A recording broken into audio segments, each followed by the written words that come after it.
across beds, hearts and bucks. This is BBC Three Counties Radio.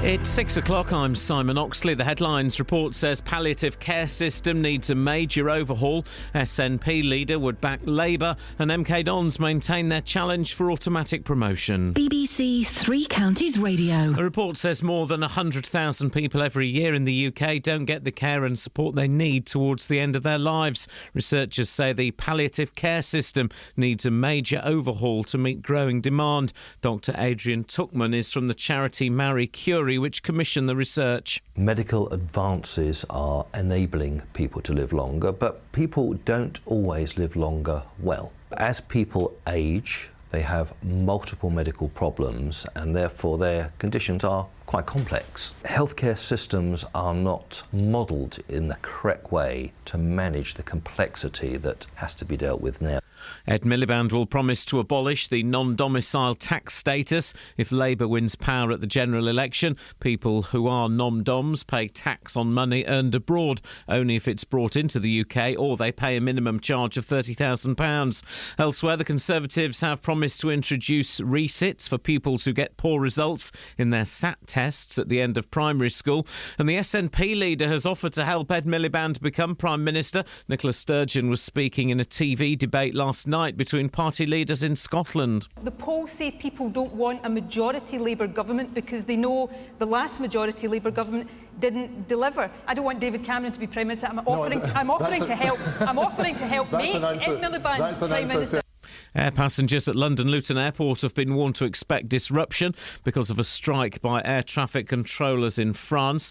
Luton-based EasyJet is cancelling nearly 120 flights today. A white police officer in South Carolina has been charged with murdering a black man who appeared to be running away from him. A video shot by a witness in the city of Charleston prompted the authorities to take action. People living on a mobile home park in Hertfordshire say they're fed up with still not being able to get problems on the site resolved. The residents of Newlands Park near Abbots Langley say it's been over a year since the bases of some of the homes were reported as cracked to the owners. More from Tony Fisher. The residents also want action over possible water leaks, access to bills and a way of communicating with the owners which isn't via their lawyers. They add trees are not maintained and are dangerously overhanging some of the homes.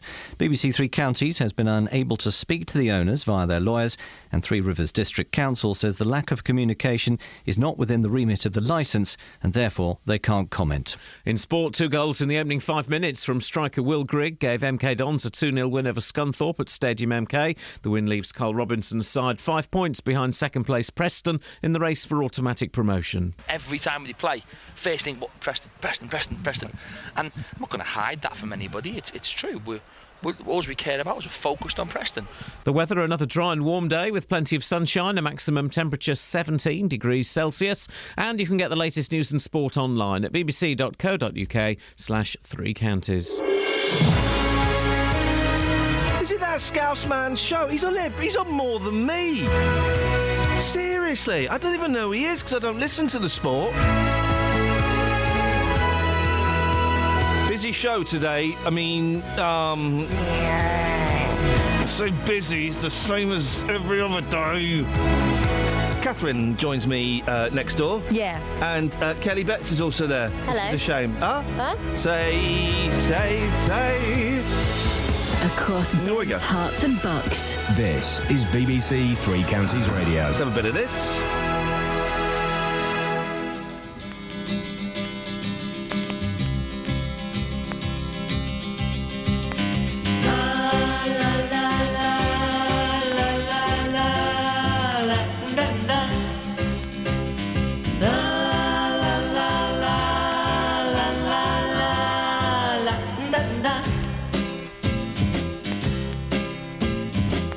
You're not the only cuddly toy that was ever enjoyed by any boy. You're not the only choo-choo train that was left out in the rain the day after Santa came. You're not the only cherry delight that was left in the night and gave up without a fight. You're not the only cuddly toy that was ever enjoyed by any boy. You're not the kind of girl to tell your mother the kind of company you keep. I never told you that to love no other. You must have dreamed it in your sleep. You're not the only cuddly toy that was ever enjoyed by any boy. You're not the only choo-choo train that was left out in the rain the day after Santa came. You're not the only charity light that was left in the night and gave up without a fight. You're not the only cuddly toy that was ever enjoyed by any boy. You're not the kind of girl to tell your mother the kind of company you keep. I never told you that to love no other. You must have dreamed it in your sleep. You're not the only cuddly toy that was ever enjoyed by any boy. You're not the only cuddly toy that was ever enjoyed by any boy. La la la la la la la la da da. La la la la la la la la da da. La la la la la la la.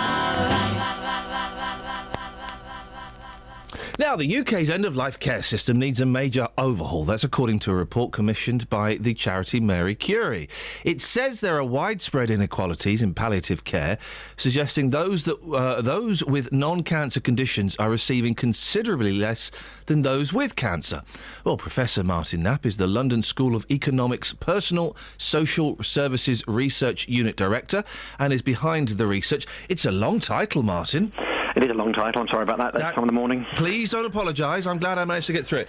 What kind of inequalities did you find?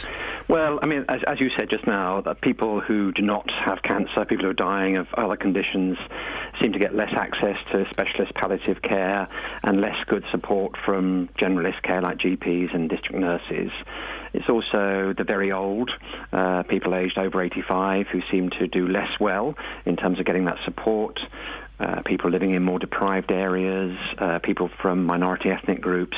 It's those sorts of people that seem to be doing less well out of this system. Why is that, do you think? I think partly it's just that in the area of cancer care, we've had charities like Marie Curie, for example, who've done fantastically well in getting resources to support people. We haven't had the same push, the same emphasis in the non-cancer areas, I think. So that's one of the reasons. And how did you go about finding these, getting these results, these findings? Well, what we did, we looked at all the evidence we could possibly find that people have produced before. We also analysed some data that the government collect data from people who have been bereaved about the person who died, and some months after they've died, to ask about that experience of dying. And that's really quite rich data, and that's the main source of this information. And what kind of differences are we talking about? Are we talking about the medication? Are we talking about the home visits? Are we talking about the hospice treatment? Or is it everything? All of those. I mean, it's just that people who are losing out, or relatively losing out, are not getting the same access to pain relief. They're more likely to die in hospital than at home, where most people would prefer to die. They're not getting the same access to the specialist palliative care nurses, for example. So there's a whole range of things where disadvantage is occurring. What needs to be done?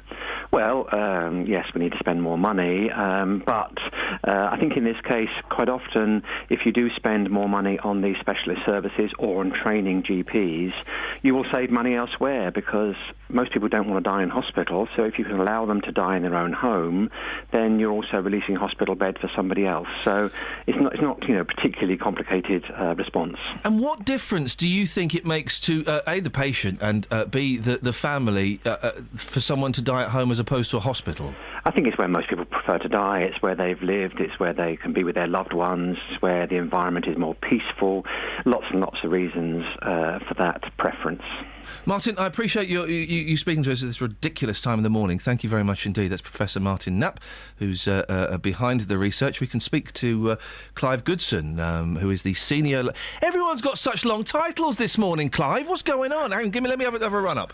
The senior locality manager for the East of England Ambulance Service in North Bedfordshire. And breathe. Good morning, Iain. Morning, Clive. You're right.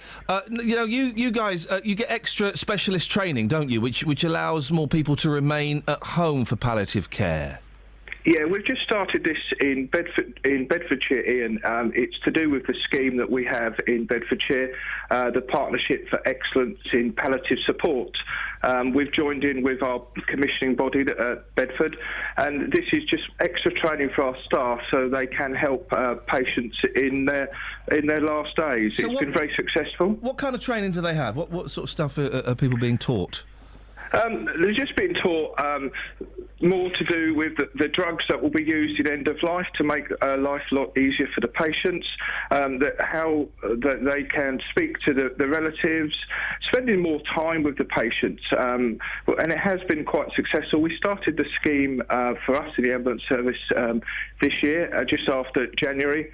We've got about 30% of our staff through the training, and the registered people to the palliative care scheme has now gone up due to that. So, keeping more people at home, like the speaker said before. Well, and what do you think about this research that says basically people with non-cancer conditions are getting less treatment, less support than those with cancer?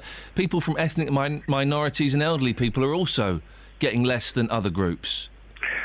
Yeah, it's very difficult to talk about his report. Obviously, I can talk about what we do in Bedfordshire, that anyone who's been diagnosed, unfortunately, with who needs palliative care, if it's cancer or it's not cancer, goes through this scheme. As long as you're registered with a GP in our area, we'll make sure that you get put through to that scheme. And that's one thing. Using our ambulance crews, the people registered to the scheme has gone up because our crews are now referring people straight to the scheme. So it doesn't matter if you've got cancer or any illness. We want people to get the best palliative care possible, which we believe this scheme is doing. It's like a one-stop shop, Iain, for people on the scheme. They can ring, they can get all the help that they can, and that is through the specialist, through Sue Ryder at Moggerhanger. Is it not depressing, Clive, working, I know it's not all of the job, but working with so many people that are dying? Yeah, it can be, Iain. How do you lot deal with it? I think if our crews can walk away at the end of the day and they've done their best and made those last few days for the patient, for the families better, that's where our crews can get some help from it, and they feel a lot better themselves. Yeah. So, yes, it's not all about trauma for us. It is trying to do that support. And I think our crews can... I know since the scheme started that the crews have felt a lot better about it, that they feel that they are trying to give something back to the community. So I think that's how we would do it, Iain. Clive, keep up the excellent work. Thank you very much indeed. That's Clive Goodson from the East of England Ambulance Service, 08459 455 555. Morning, girls. You've got to say, you're both looking pretty hot today, ladies. Tss. That's one for you, Catherine. Tss. That's one for you, Kelly. Oh, and there's a thumbs up for both of you. Great. Really makes these early mornings a little bit easier for me, having a bit of eye candy to look at through the glass while I'm doing the radio. You girls really have put a bit of effort in today. Tight jeans, Kelly. Short dress, Catherine. A little bit of slap on both faces. Wouldn't go amiss. Never mind, maybe tomorrow. So when are you going to have a wash? Sorry? When are you going to have a wash? Well, as the fella said to me in Selfridges yesterday when I was buying a pair of jeans, he said, what do you do for a living? Was buying jeans. None of your flipping business, mate, but I'll tell you. Did you ask him what he did for a living?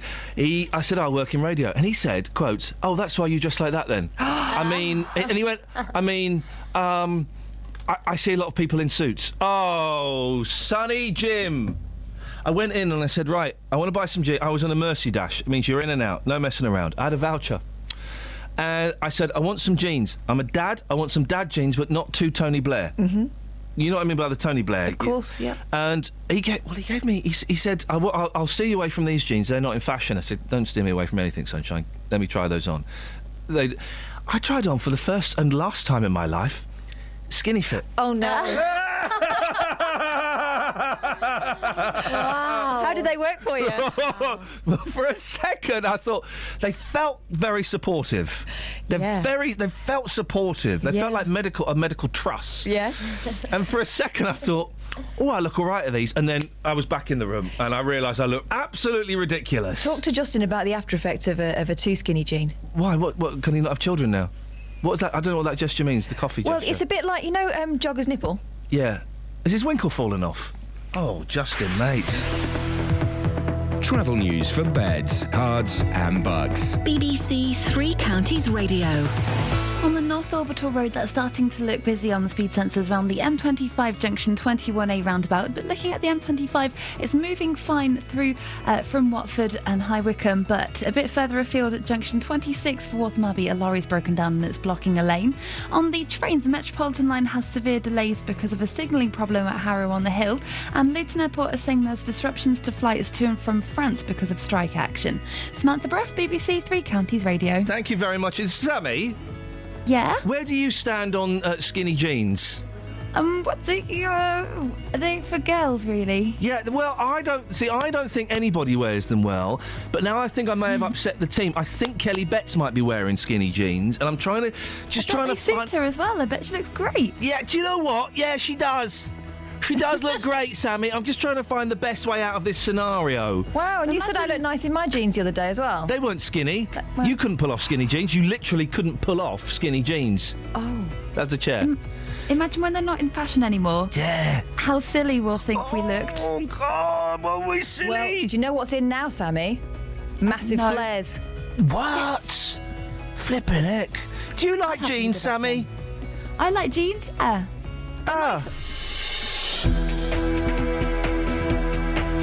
If anyone can pull off skinny jeans, it's Kelly Betts.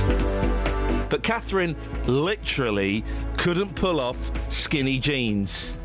Literally couldn't pull them off your legs. I'll help you out. Wow. It's all right. I'll help you out. Butter. Okay. You want to butter... I'm buttering you up, and you want to butter your legs up.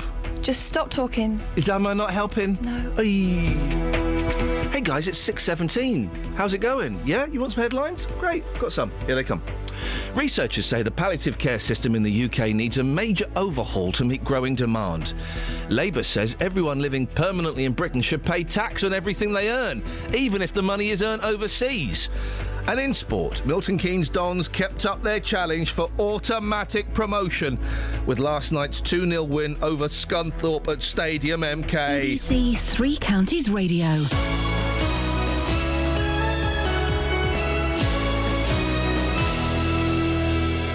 Every weekday morning. Coming up at 9 on the Big Phone In this morning, is it a good idea to make jobless teenagers work for their benefits? How would you like this country to stand up to President Putin? Are you surprised to see British people being blatantly racist? The JVS Show. I think we've got to get over this issue about racism doesn't exist. It has existed. It will probably carry on existing. What I wanted to say is they've got this completely the wrong way around. You know, that is also true. That is also true. You will always get some, but they are such a minority. I think the man's a buffoon. Get him up, get him out of bed, give him a sense of purpose. The JVS Show. Do you think we have got to, as a country, start taking this issue more seriously? Every weekday morning on BBC Three Counties Radio. I cannot believe... Stop showing me your very well-defined little butt, Kelly.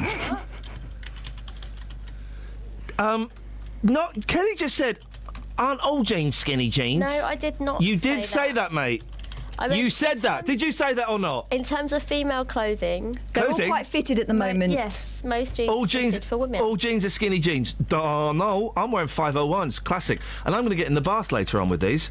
Oh, I did that once. Shrink fit. I used to do that. Shrink fit. It didn't work. I just ended up with wet, cold jeans. Shrink wrapped. Shrink fit. Shrink wrapped. You decide. Shrunken. Shrunken. Tell me about it. Cold. No, not all jeans are skinny jeans, Kelly. I know this. But then why did you ask this? I did not ask it. You asked it. I heard you ask it. I didn't ask it. No. Yay! No way. What? So anyway, let me press this. Across beds, hearts and bucks. This is Iain Lee. BBC Three Counties Radio. A programme on BBC Two this evening. Blimey O'Reilly. A programme on BBC Two this evening reveals the tactics used by the so-called Islamic State to lure young British women to Syria. Britain's Jihadi Bride shows how women have travelled to the country, lured by a combination of slick marketing, social media and religious fervour. Well, one of the most infamous female jihadists is the so-called Black Widow Samantha Lewthwaite from Aylesbury, whose husband Jermaine Lindsay was one of the 7/7 bombers. Well, Nicknam Hussain from Aylesbury is the current chairman of the Independent Advisory Group at Thames Valley Police and knew Samantha Lewthwaite. Good morning, Nicknam. Good morning, Mr. Reid. What do you know about the techniques used to recruit young women? Well, they're classic kind of brainwashing techniques, similar to what's used in the child sex exploitation techniques of kind of reassuring them, making them part of the gang, giving them reassurance as to that they have a place in society, but that society is their society, not kind of our Western society. The child exploitation, they plied them with booze and drugs. That's not happening to these women travelling to Syria, is it? No, of course not. Of course not. But the kind of the booze and the gifts come afterwards on the child sex exploitation. But it's just it's brainwashing techniques to. Because there's a lot, Nick. But there's a lot. There's one thing convincing somebody that their ideology is the right way, you know, and what they're thinking is right and what the Western governments are thinking is wrong. But then getting them from that stage to then persuading them to actually go to Syria, how do they make that leap? Well, that's the mystery. That's the everybody $64,000 question, so to speak. Because what we're trying to find out, and what the police and intelligence services and the parents, don't forget, you heard the parents yesterday who were distraught at Dewsbury at their teenage boys disappearing out of their houses and suddenly realising where they are in Turkey and maybe crossing over to Syria. And if you heard those parents on the news conferences, they were distraught. So that's what everyone's trying to find out. What is that last click that makes them get up, pack up something and get on a plane over to Turkey? You probably won't know the answer to this, but I'm going to ask you anyway, Nick. Then, what if a young woman going to Syria to become, the slightly lazy term of jihadi bride, in inverted commas, what can they expect when they get there? If you read the media, they can expect nothing. And also, there was a very telling documentary on German TV, which was shown on the internet. A German reporter who managed to smuggle himself in, and they basically, it's not what they think they're getting into, which is some sort of utopia of Islamic state with all Islamic rules. They are very oppressed. They are not allowed out. They're not allowed to be in public without another male. They have to wear very strict dress codes, much stricter even than Saudi Arabia, believe it or not. And some of them, the horror stories that you hear, we can't obviously confirm, but, being sold as sex slaves, as sex brides to, you are told that is the man you're going to marry. You don't know them, you don't know who they are. Right. They could be anything from a Chechen to a Western jihadi to an Arab jihadi to a South Indian jihadi. You just don't know who it is. Yeah. You're told by the sheikh that's the man you're going to marry. How do we stop it happening? How do we stop these young people going? It's a combination of things, and it's one of those kind of, if I knew the answer, I'd tell everybody and get it done. But the government's trying, the councils are trying, education, parents have got to keep an eye on what their kids are looking at to some degree. I'm not one of those parents who kind of keep a minute-to-minute, I'll be honest with you, a minute-to-minute notice on what my kids are doing, because I think that becomes oppressive, and then all they do is hide from you. It's that balance, is it? As a responsible parent, it's that balance of kind of being aware of what they're... But, 14, 15, 16-year-old kids, I vaguely remember it, they're brilliant at hiding stuff and saying one thing to their parents and going off and doing something else, aren't they? And also, I'd imagine, if they are slowly being or quickly being convinced that the West is wrong, then they're not going to listen to what you say, because you work for the police. You're connected to the police. They're not going to listen to me because I'm a white, middle-aged, capitalist. It's difficult, isn't it? It's worse than that, Ian, because blaming Western media and the press sometimes is always the mosques. They don't listen to the mosques either, because one of the things that's been drilled into them by that siege is the mosques are as worse as the West. They are puppets of the West. They're not true Islam. Don't listen to them. So it is really, really difficult. And I think also 15, 16, if you vaguely remember it, just like I vaguely remember it, you're a rebel. You're against everything anyway. Yeah, of course. It's the old cliche of that rebel without a cause. What are you against? You tell me something, I'm against it. Yeah, I don't know what I'm against, but I'm against it. Yeah, what have you got? What are you against? Or what have you got? Nick, listen, I appreciate you coming on this time in the morning. We'll get you on again, because I'd love to talk longer. It's fascinating. Anytime, Ian. Thank you very much indeed. That's Nick Hussain from Aylesbury, the current chairman of the Independent of... Everyone's got such long titles. Advisory Group at Thames Valley Police. Drove downtown in the rain, 9:30 on a Tuesday night, just to check out the late night record shop. Call it impulsive, call it compulsive, call it insane. But when I'm surrounded, I just can't stop. It's a matter of instinct, it's a matter of conditioning, a matter of fact. You can call me Pavlov's dog. Ring a bell and I'll salivate. How'd you like that? Dr. Landy, tell me you're not just a pedagogue. 'Cause right now I'm lying in bed, just like Brian Wilson did. Well, I'm lying in bed just like Brian Wilson did.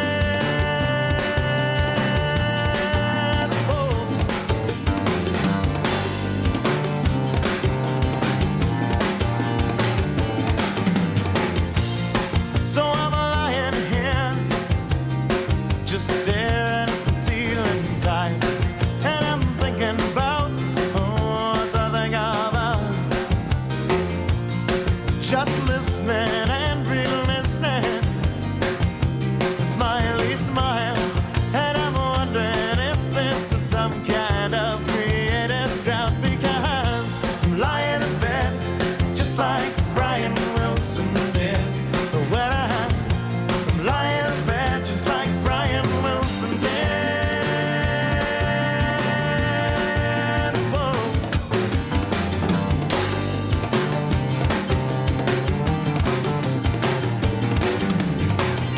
And if you wanna find me, I'll be out in the sandbox, just wondering where the hell all the love is gone. I'm playing my guitar and building castles in the sun, whoa, whoa, whoa, and singing fun, fun, fun. I'm lying in bed just like Brian Wilson did. Well, I'm lying in bed just like Brian Wilson did. Whoa.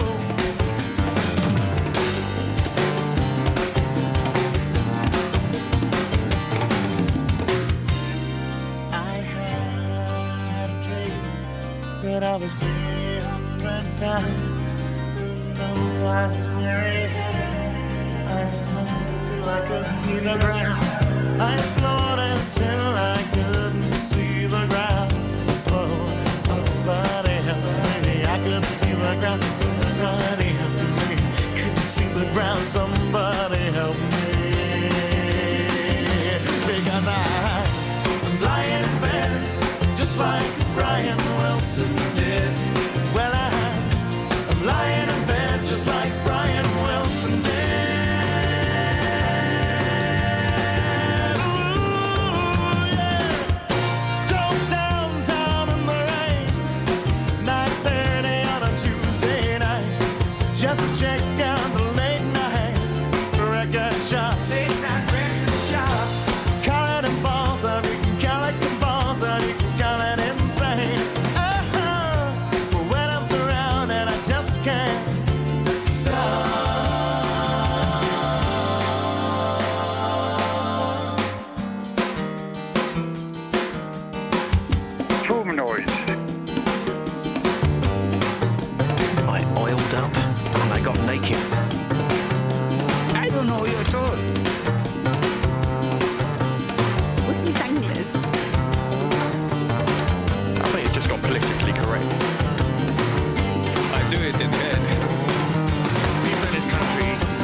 No moon.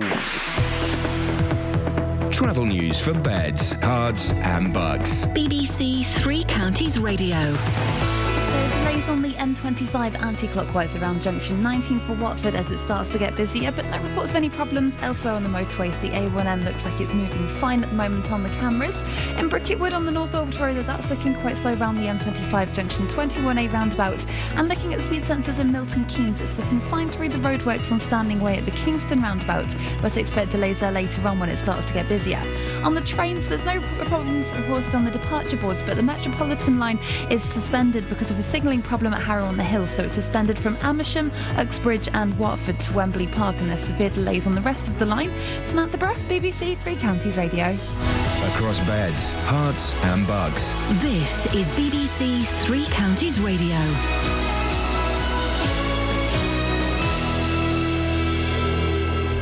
It's 6:30. I'm Simon Oxley. Researchers say the palliative care system in the UK needs a major overhaul to meet growing demand. The charity Marie Curie commissioned the report. Labour says everyone living permanently in Britain should pay tax on everything they earn, even if the money is earned overseas. The Conservatives have promised to introduce resits for pupils who get poor results in their SAT tests at the end of primary school. And passengers at London Luton Airport have been warned to expect disruption because of a strike by air traffic controllers in France. Luton-based EasyJet is cancelling nearly 120 flights today. Three Counties Sports. BBC Three Counties Radio.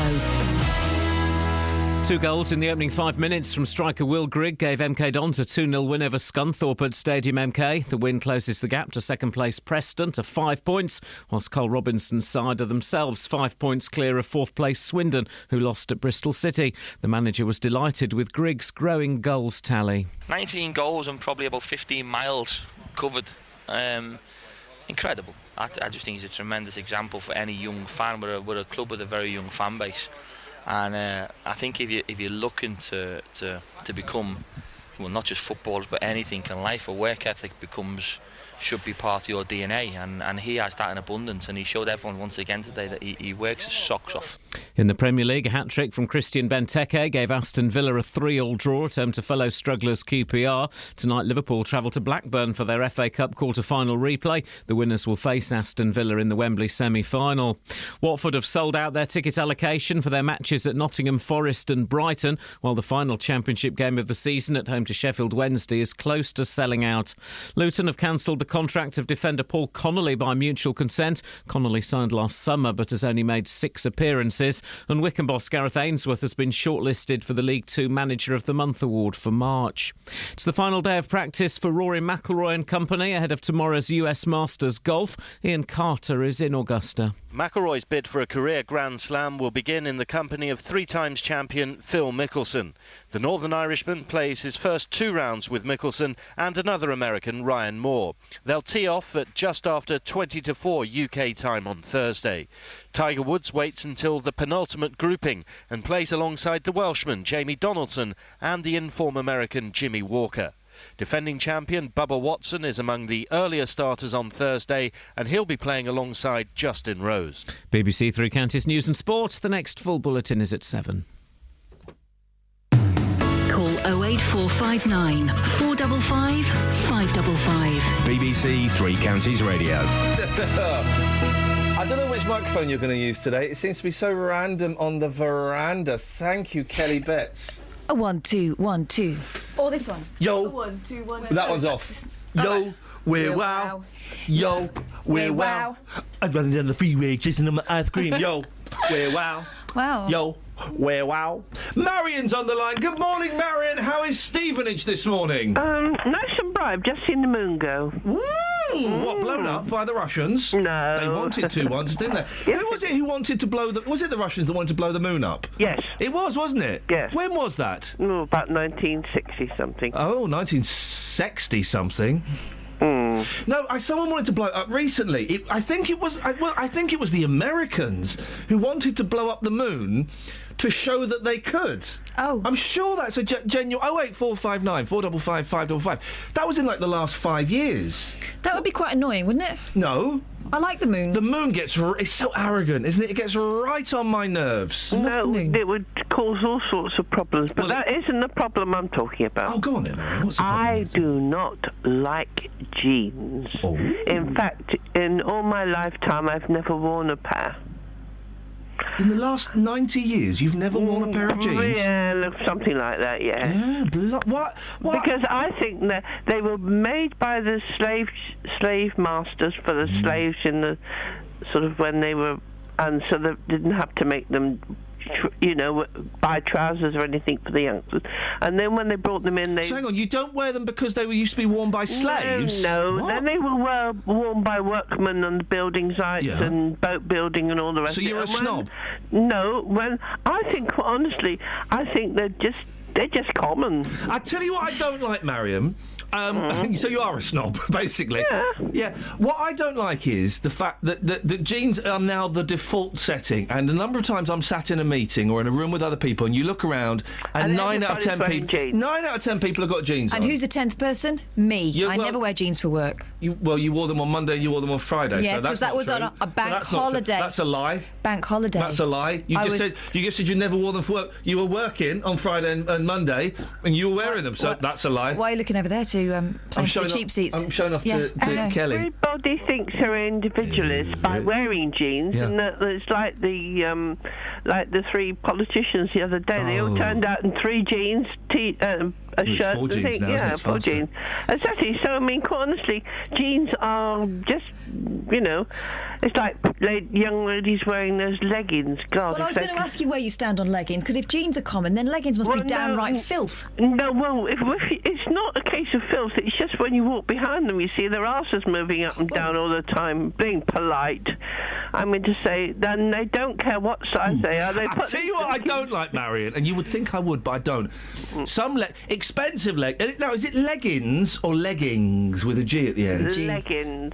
Without the G? Without the G. Yeah, you see, this is the division.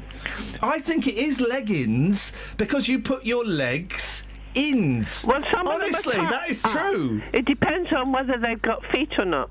Who? The person wearing them? No, the leggings. It's the ones they're tights. Well, they're tights and leggings without. What? If they're very thick, they the people have wearing feet in them. Yeah, exactly. So what I don't like is some of these leggings. If you buy them on the market or you see horrible chavvy people wearing them, they're such poor quality. You can see through and you can see their knickers if they're wearing any. They're basically footless tights. I think leggings are horrible, and I never wear them. Good for you. Horrible. Okay. But in the 80s, I was partial to a ski pant, so, not perfect. Here's the thing, Mariam. Here's the fashion that I noticed at the weekend, and the fact that I noticed it means it's probably coming to an end. Young ladies, black jeans, ripped knees. Yeah. Oh, I lived through it the first time in the 80s. Oh, dearie. It's blooming awful. Well, you look like you've been on your knees doing what I wouldn't dare suggest. Playing with pipes like a plumber. Yeah, exactly. Yeah. Well, that is why when or people a wannabe actress. Yes. When when people wore jeans, they could rip them up and it didn't matter. Yeah. But quite honestly, if they didn't, people wouldn't climb over fences, wouldn't do this, wouldn't do that, because they'd ruin their proper clothing. Marion, you've given us a lot to chew on today, primarily denim, but thank you. Have a nice day, dear. Thank you, my darling. Ripped knees. Jason Donovan died for your sins. He got kicked out of Harrods once for having ripped jean knees. And now all the girls are doing it. You're probably doing it, aren't you, Kelly? No. Yeah, you see, all the girls are doing it because they think it's trendy. You just heard Kelly Betts there say that she's doing it. You did it yesterday. Those jeans, well, I was going to put them in the bin. That's why I bought these jeans. Don't tell me you're going to make cut-offs. Well, I'm going to make short shorts. Oh. I'm going to make short shorts. Look like this fella in this picture I've just retweeted. Now, it's time for a little bit of... What's Miss Anglers? What's Miss Anglers? Today... No, hang on, not What's Miss Anglers. That's the wrong thing. It's this. Yeah! And today he's not let me read the papers. You're not allowed to read the papers there because you cheated. Well, no, I'd read the papers. What? Cheated? That's where I come from. It's called educating yourself. Where I come from is cheating. Oh, look, that button's undone. Just a little bit of belly button there. Well, quite a bit of belly button. I've never been more aroused. Well... Is that the word? Okay. No. Okay, now, we have to change this jingle. Sorry? We have to share this jingle, but then you've got all like BBC on my ass this morning. Like BBC on my ass this morning. Can we stop referring to that? Sorry. What do you mean, say my bum? They've got BBC on my bum. Bottom. I blame Marion. She opened the ass shop. She did. Now, where is that shop? Because I need a new one. My one is broken. It turns out all the what happens is I read a headline and the team have to guess what the story is. This is a lot of fun. You can play at home, and the winner gets £1 million or a new car. That's the chair. That was the chair that time. But all of them come from the Sun, so I want to call it. Sponsored by the Sun. Oh, hang on a minute. Serves you right. Sponsored by the Sun. And you thought it was a great idea. Going to get Paul Scoins to voice it, because he's got a dull voice. Yeah. He'll be asleep. Since when has Kelly's say-so been the since she epitome was of BBC standards? Mate, since she was the original producer of me on this show. Was she? Yes, Yeah. she was. We had why great is she? fun, didn't Why we? is she We not had now? fun. Didn't get the job I went for. Yeah, that's right. Why not? She wasn't good enough. So, but you said we can't do that. We can't say. Sponsored by the Sun. My echo didn't work. You said we couldn't do it. What was that? Well, why can't we do it? Because we're BBC. Because you're advertising a newspaper. So we've come up with a compromise, haven't we, Kelly? Yes. Are you going to do it for me? Yes. OK, so this is what the feature's now called. Sponsored by a newspaper beginning with the. There we go. Excellent. OK, is that OK? We're OK with that? Yeah, fine. OK. Who's up for round one? You're not allowed to laugh at people that can't say their R's anymore. I think it's a blooming disgrace. Do you know what? Do you know what that is? I think it's just gone politically correct. It really, really has. OK, so we go to page 4 of the Sun. Page 4 of the Sun. A holy row. Don't look. You're looking. I'm not looking. You were totally looking. I'm lucky not she's looking. blind as a bat. A holy row. Kelly, we're going to start with you. What do you think the story... Oh, no, sorry. I do it like this. A holy row. Kelly? It's a man whose surname is Rao. Oh. And I like a style. he is in a church And he falls off a pew, breaks his arm. I'm going to stop you there because this could go on for ages and you are way, way off the track. So, Catherine, a holy row. It's annoying me. I think you've misread that. Okay. Uncharacteristically. Okay. And it's Rude. a holy row, and what it is a doily factory. Oh. Forgot to calibrate doily. the machinery right. My nickname at school, yes. And so the doilies all came out in like a sort of string, and so it was a holy row. OK, incorrect. Both of you are incorrect. 0. Is it nil point? Nil point. Oh. Ian Harris, 51, says his religion allows him to wear a colander for his driving licence picture in Hove, East Sussex. And then it's in one of the other... Here it is. It's in page 27 of the Mail. Is there a picture? There's a picture in page 27. Is he doing the glum face? He's a Pastafarian. A what? He's a Pastafarian. Oh, my goodness. A musician has accused the DVLA of religious discrimination. This is brilliant. After his driving licence photograph was rejected because he had a colander on his head. Ian Harris said he was insulted by the rejection and claimed the utensil was part of his beliefs. And there he is. Ladies and gentlemen, he's a Pastafarian. I like that. He's a plum. Yeah, you could certainly say that. Gosh. Yeah. I tell you what. He was a member of the Church of the Flying Spaghetti Monsters. Yep. Well, listen. Crikey. You're gonna, if you're going to believe in something, you might as well have a little bit of fun with it. We're having. Hang on. If you're going to believe in something, you might as well have a little bit of fun with it. And we're having so much fun that I'd like this game to continue, and I'd like you to join me, Catherine and Kelly, after the travel, news and the weather, and maybe we'll have Justin Dealey with us as we play more... If you want to take part on the phone and you're not Dennis, 08459... Or Peter. All those Muppets we've banned. 08459 455 555. And you could be playing...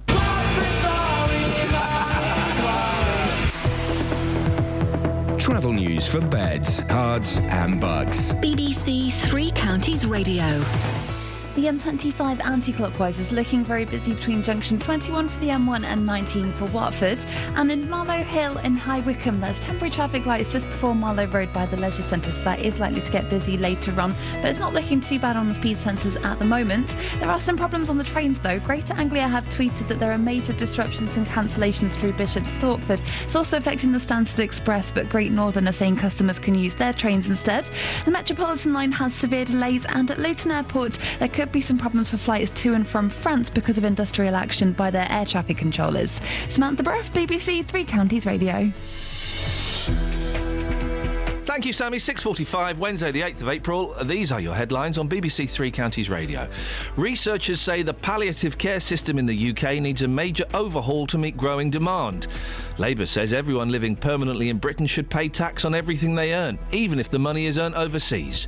And in sport, Milton Keynes Don kept up their challenge for automatic promotion with last night's 2-0 win over Scunthorpe. Let's get the weather. Here's Kate. Beds, Herts and Bucks weather. BBC Three Counties Radio. Good morning. It's a chilly start for some, not quite as chilly as yesterday though. Just one or two places down at 1 Celsius. Up at Woburn, for example, it's down at 1 at the moment, so quite chilly up there. Elsewhere 5 or 6 Celsius. Bit of mist and fog, but that will lift. It's fairly light, so it's not going to last for too long. Now, a bright start for most this morning, some sunshine, and it's a repeat performance of yesterday.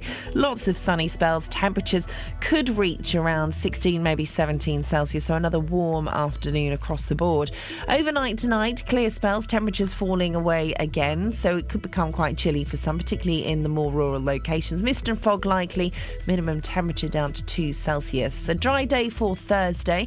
Early mist and fog will clear, and then a nice warm afternoon.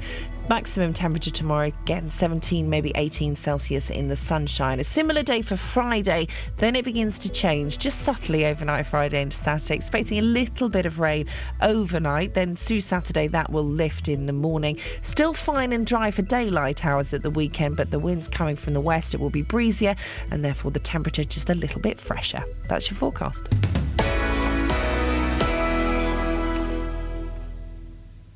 If you've missed any of the programmes here on BBC Three Counties Radio, you've missed things like this. What can you see directly ahead of you? Is it a person or a wall, or what is it? I can see my husband, which is not a great sight on this Saturday morning. But there is a way you can hear it all again. Leah said that your challenge is you've got to take a photograph of a male duck and a female duck. It's Ladies' Day as we play 2 hours of the finest female artists of all time. bbc.co.uk/Three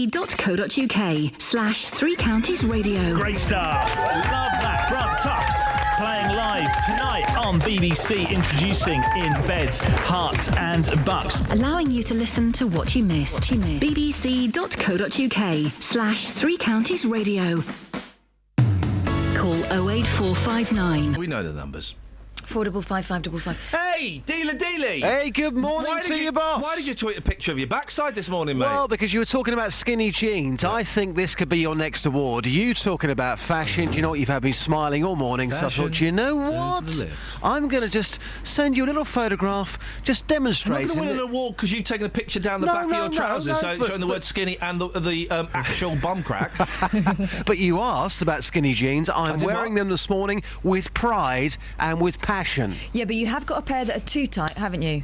Well, yeah, most of them are too tight. And you sustained a bit of an injury at one point. What happened, mate? Well, I'm just saying that, for a couple of days it was, let's just say, a bit awkward. Okay, let's just say that. Do you want to play a bit of? I would love to. Okay, well, they're going to go with. Okay, let's go to page 7 of The Sun. For those playing at home, page 7 of The Sun.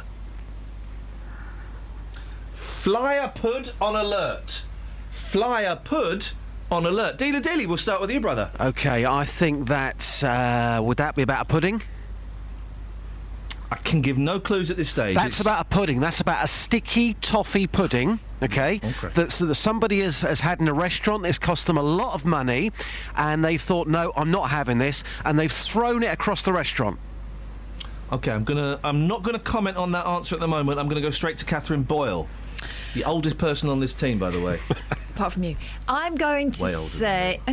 If she's not, then she needs to get a new face cream. Wow. Gosh. Oh? Listen, I speak of the truth. You done a lack of the truth, then you get out of the way. Good accent. Thank you, mate. It's Italian. Yeah, it's good. I like it. Part of the European Union. Mamma mia. Whoa. Spaghetti bolognese. I think a pilot Lasagna. had a pancake-related incident in his cockpit. Oh. And too soon? No. Shrove Tuesday was quite recent. Yeah, continue. And with the jet lag and everything, maybe he thought it was Shrove Tuesday. There you go. So, are you suggesting that he, a pilot, tossed in the cockpit? Yeah. And it splattered everywhere? No, because he would have waited till it was a decent consistency, surely. Kelly. Hello. I'm not going to give you any clues, but if you can somehow join these two stories together, you get Fly Pud on alert. Okay. There's a man on a plane. Already I'm regretting asking her. Why? He's eating sticky toffee pud. Yeah. He's unhappy with it. He throws it across the plane. It's flying because he's throwing it, but also because the plane is flying. It's going twice the speed. It's twice. Incorrect data. I'm going to read this. Flyer Pud on alert. A plane passenger was stopped by security who mistook his peas pudding for explosives. Oh. The 58-year-old was trying to board an EasyJet flight from Newcastle to Gatwick when he was pulled aside during a hand luggage check. Staff took out 6 £1.80 tubs of the pudding along with Greg's pies. The Geordie, who has not been named, said, "Why, one of the security guys said it had come up on scanner. He told me technically this could be classed as Semtex." But he added, "They let me keep it. It's hard to get down south." Peas pudding. It's also hard to get in the 21st century. Unless, of course, you're a child and you're asking Mum for something to take to the Harvest Festival, and she always manages to find a tin at the back of the cupboard. Great game, guys. We got time for one more go. Hang on a minute. What's on page 19 of the Mail? I put a star by it. So it must have been really good or rude. Has anybody nicked this game yet, by the way? Scott Mills will be doing it next week. Yeah, I was going to say. Mills will be doing it. Millsy. Right. OK, here's one. Candice Bergen. My dad left Puppet £7,000, but I got nothing. Boyley.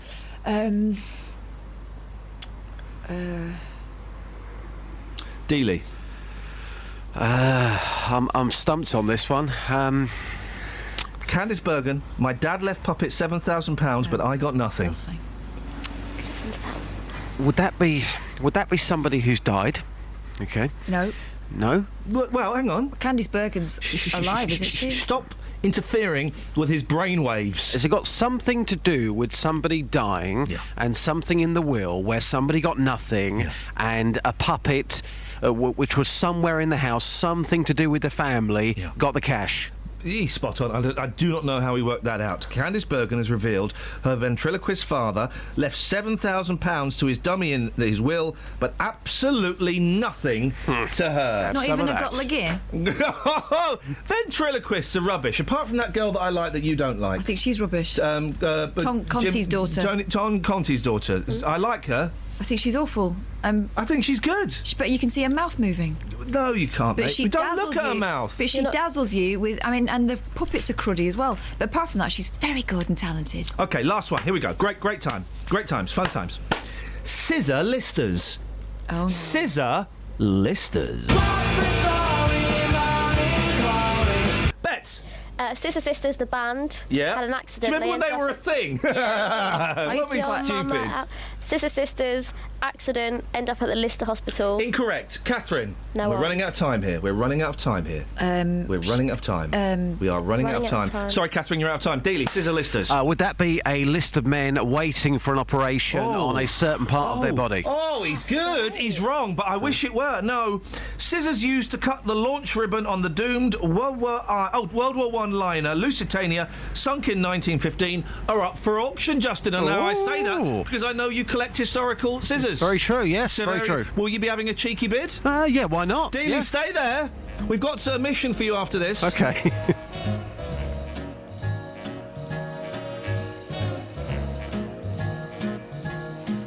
I've got you under my skin.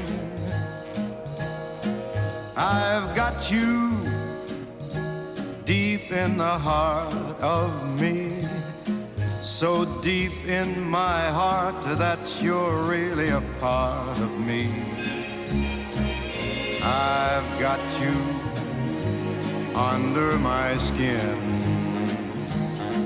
I tried so not to give in. I've said to myself, this affair, it never will go so well. But why should I try to resist when, baby, I know damn well that I've got you under my skin. I'd sacrifice anything, come what might, for the sake of having you near, in spite of a warning voice comes in the night and repeats in my ear. Don't you know, you fool, you never can win. Use your mentality, wake up to reality. But each time I do, just the thought of you makes me stop before I begin, because I've got you under my skin.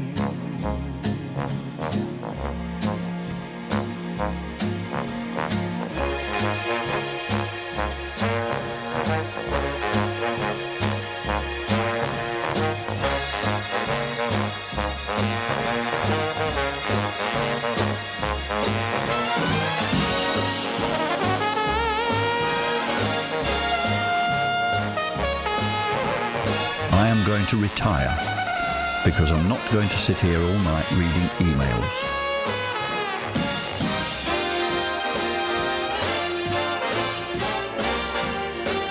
Rabbits, chickens and ducks.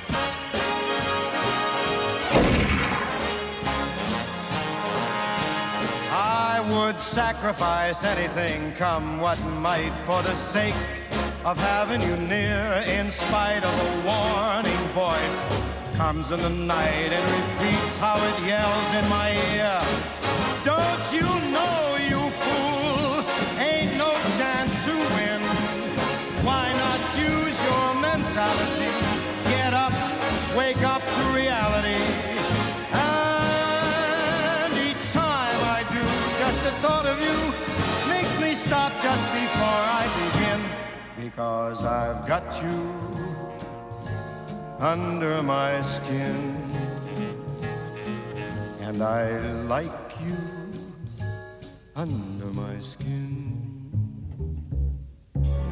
Yes, see, it's a nice song, isn't it, Just? Love it. Two possible things. You may want to take jeans, skinny jeans, the rip knee jeans. You may want to take that to the street, Just. OK, yep, no problem. Page 13 of the Daily Mail. Have you got that one there, Catherine? Got it. I'm feeling naughty this morning. Oh, gosh, careful. Page 13, the boozy one. Put that to... here we go, flipping it. Hang on, I'm there, I'm nearly there. Well, you're not there, then, mate. I'm nearly there. We ran out of time. We're late for... Right, oh, blimey, Just... Yeah. Everyone's got a memory. Oh, we're late. Drinks we hate, never again. What's yours? Millions of Britons admit to a particular drink they cannot bear because of once overindulging in a drunken episode. Yes. More than 1 in 9 people have an aversion to a specific tipple because they got boozed up on Whiskey. it. Whiskey for you. Yep. Catherine? Red Bacardi Breezers. Red Thunderbird for me. Kelly Betts? Malibu. There we go. We'll discuss more after this. Thank you, Just. Travel news for beds, cards and bugs. BBC Three Counties Radio. It's busy on the M1 towards London around junction 9 for Redbourne, and the M25 anti-clockwise is very slow from junction 25 for Enfield to 24 for Potters Bar. It's also looking busy on the A1 southbound now from the Holiday Inn towards the Stirling Corner. On the trains, Greater Anglia have tweeted that there's major delays and possible cancellations through Bishop Stortford because of a problem on the line, and on the London Underground, the Metropolitan line has a signalling problem at Harrow-on-the-Hill, which means there are severe delays. At Luton Airport, there could be some problems for flights to and from France because of industrial action. Samantha Bruff, BBC Three Counties Radio. Thank you, Sammy. So, jeans, skinny jeans, what's your beef? And also, is there a drink you cannot drink anymore because you had an unpleasant night on it? 08459 455 555. local and vocal across beds, hearts and bucks. This is BBC Three Counties Radio.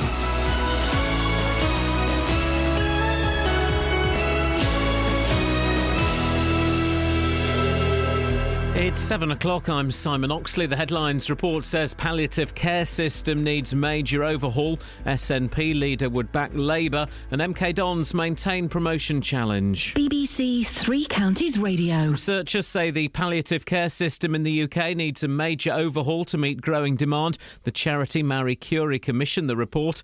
In Bedfordshire, ambulance crews receive extra specialist training, which aims to allow more people to remain at home rather than face a trip to hospital. Clive Goodson is from the East of England Ambulance Service. Using our ambulance crews, the people registered the scheme has gone up because our crews are now referring people straight to the scheme. So it doesn't matter if you've got cancer or any illness. We want people to get the best palliative care possible, which we believe this scheme is doing.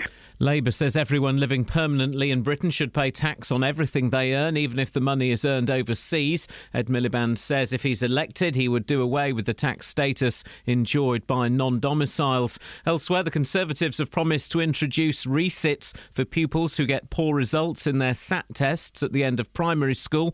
And the SNP leader has offered to help Ed Miliband become Prime Minister. Nicola Sturgeon was speaking in a TV debate last night between party leaders in Scotland. The polls say people don't want a majority Labour government because they know the last majority Labour government didn't deliver. I don't want David Cameron to be Prime Minister. I'm offering to help make Ed Miliband Prime Minister.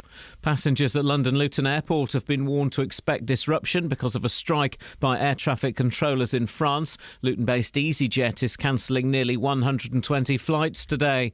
A white police officer in South Carolina has been charged with murdering a black man who appeared to be running away from him. A video shot by a witness in the city of Charleston prompted the authorities to take action. People living on a mobile home park in Hertfordshire say they're fed up with still not being able to get problems on the site resolved. The residents of Newlands Park near Abbots Langley say it's been over a year since the bases of some of the homes were reported as cracked to the owners. More from Tony Fisher. The residents also want action over possible water leaks, access to bills and a way of communicating with the owners which isn't via their lawyers. They add trees are not maintained and are dangerously overhanging some of the homes. BBC Three Counties has been unable to speak to the owners via their lawyers, and Three Rivers District Council says the lack of communication is not within the remit of the licence and therefore they can't comment. In sport, 2 goals in the opening 5 minutes from striker Will Grigg gave MK Dons a 2-0 win over Scunthorpe at Stadium MK. The win leaves Carl Robinson's side 5 points behind second place Preston in the race for automatic promotion. Every time we play, first thing, Preston. And I'm not going to hide that from anybody. It's true. All we care about is we're focused on Preston. The weather, another dry and warm day with plenty of sunshine, a maximum temperature 17 degrees Celsius. And you can get the latest news and sport online at bbc.co.uk/3 counties. Thank you, Simon. Morning, Iain Lee, BBC Three Counties Radio. Busy line. Is there a drink you cannot touch because you had a thoroughly unpleasant experience on it? We'll go into detail in that a little bit more. The great jean debate. We spoke to, who was it who never worn jeans? I've forgotten. Marion in Stevenage. Marion in Stevenage has never worn jeans in all her 60 years of existence. She's a snob. She's a snob. I did try a few years ago to stop wearing jeans because it's lazy. Jeans are lazy. Wear trousers instead. It's lazy, but it's just so convenient, isn't it?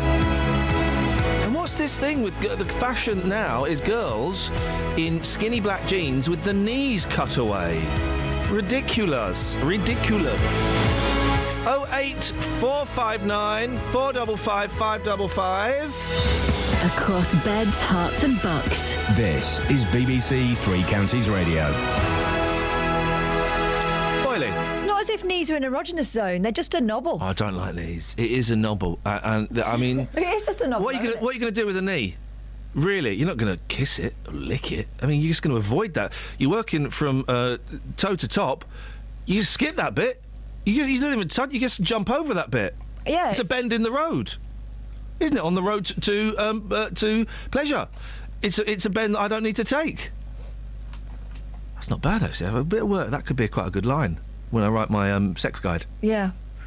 Avoid the knee. It's just a bend in the road. On the road, it's just a bend in the road on the way to pleasure. Yeah. Pleasureville. Yeah. How's your sex guide coming along?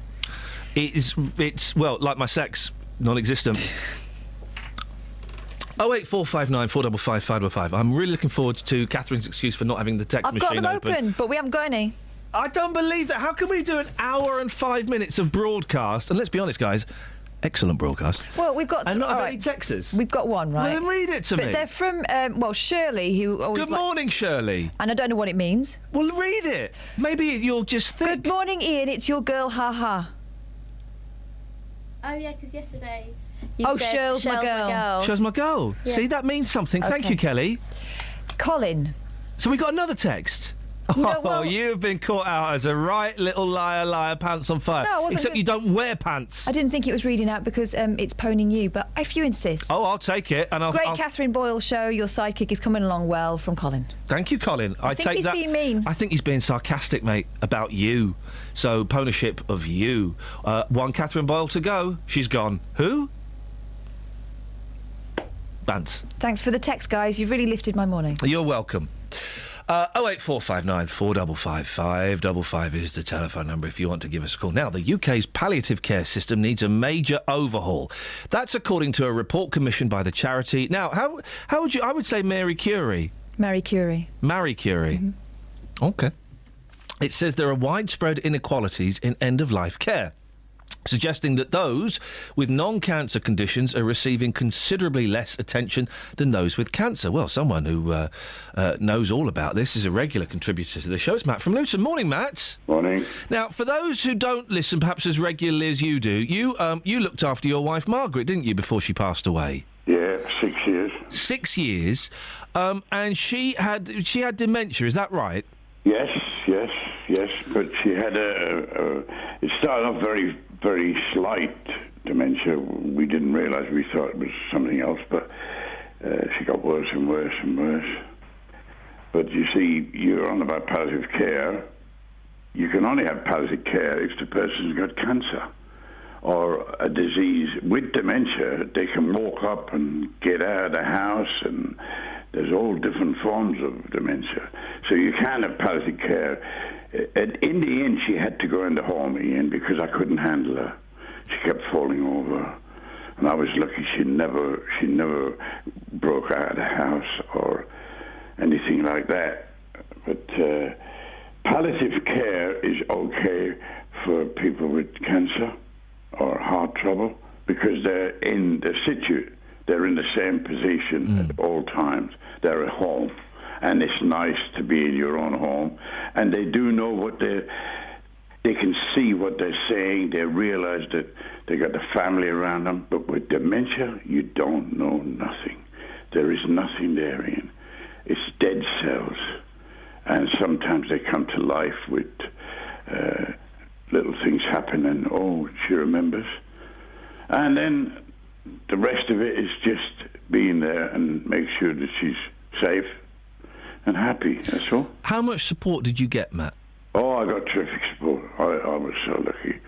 I was very lucky. It took me a while to get proper carers, decent carers, but I had one specific carer who was brilliant. They were marvellous. Westminster Care. I can't speak enough about it. Now, towards the end, Matt, when she was very poorly, and she was bedridden towards the end, wasn't she? All the time, yeah. What kind of care was she given in the last, sort of couple of weeks of her life? But she was in the home then, you see. Yeah. Like your mum now. Yeah. She was in the home, and the home, I couldn't speak enough for the home. They'd done everything. She was on they took her to the toilet, but then eventually she couldn't go to the toilet, so she had to have a catheter and all that type of thing. But they were very, and what I liked about the home where Margaret was, they were very respectful. That's very important. Dignity. It's not only the dignity of the patient, it's the dignity of the family. The family means the world, if they see that I'd go in, and if there was little things that wasn't done right, and I would pick these up. And also I learned this off of my main carer. She could tell Margaret when Margaret was sitting uncomfortable, and she trained me how to look after her. So I passed it on to the home. People don't speak enough. They go in and they'll condemn the homes. But everybody's great at pointing the finger in, as you know yourself. But go in and talk to the home, and talk to the girls in the home, and explain to them how Margaret sits, and when she likes to sit up, she likes to do this, she likes to do that. It's a simple thing, really, looking after somebody, isn't it? Do you speak to her every day, Matt? Yeah, of course you do. Yeah. Well, we have a lot of. I have a lot of music in my life, Ian, as you know. Yeah. And there's lots of songs that she used to love. And when I put the Spotify on, of course, I used to say to her in the mornings, as Kelly knows, Kelly's been to see Margaret a good few years ago, but we'd ask her what type of music. I'd say, what do you want to hear today? Oh, she said, I'd like to hear Steve Earle, or she'd like to hear... So she had a good taste in music, Matt, unlike you, who's got an absolutely rotten taste. Yeah. Something like that. Yeah. Matt, listen, it's always good to talk to you, mate, and I appreciate you sharing your stories of Margaret. I never tire of hearing them, so thank you very much indeed. I want to bring in Helen Findlay, whose parents both experienced poor health at the end of their lives. Helen, you've been campaigning for better palliative care, haven't you? Let's talk about your parents. What happened to them? Yeah. Well, basically, my mother was diagnosed with dementia after a stroke, and my father and mother used to live together. And he took care of her for a number of years, and then he started falling ill himself, and it took quite a while to discover what it was he was suffering from. But he was then diagnosed with motor neurone disease, and then he was given the diagnosis and told, well, you have, just quite boldly, you have about 3 or 5 years left to live, Mr. Findlay. And with that, we thought, well, lots of care then would come in, particular care, because he's been given a life-limiting illness diagnosis. But in fact, nothing did. And unfortunately, from the diagnosis until my father died was just over 7 weeks. Oh, gosh. And that there's myself and my family. I've got 3 siblings. We were just desperately running around trying to do what we could with my mother, who didn't really understand what was going on, of course. We had to care for her, and she kept falling at home. And try as hard as we couldn't get care for both of them at home so that they could be together, because they'd been married for 62 years. And they were apart because my mother had to go into hospital because she'd suffered another fall. And my father was at home, so we were like doing relays to his home, and I live quite a distance away. But fortunately, 2 of my older siblings live nearer. But while we were doing that, we were also trying to sort out arrangements to get proper bed for him and proper facilities for her, and we just couldn't do it. What help was offered to you, Helen? Well, there wasn't a lot offered. There was a lot promised, but it never materialised. So if I knew then what I know now, I'd have known to have been pushing for palliative care for my father, which he should really have had right from the point of diagnosis with a condition like motor neurone disease. Because as it progressed, and it was very quick, as you can imagine, over 7 weeks, he began to lose the use of his arms, so he couldn't write or do anything. He lost his voice about a month before he died, because the disease takes your voice. So he could barely move, he couldn't talk, so it was very difficult for him to communicate. So we were having to be his in-between, if you like, and communicate for him. But nobody was, the health professionals were not really taking much notice of us. I don't know why, because we were the people who were there on the ground, who were desperately trying to care for him and my mother. And everything was so slow. There was no joined up. There was no communication between health and social care. And my mother had a social care manager, which had been assigned to her some time before, and she was trying to help as well because she knew my father too.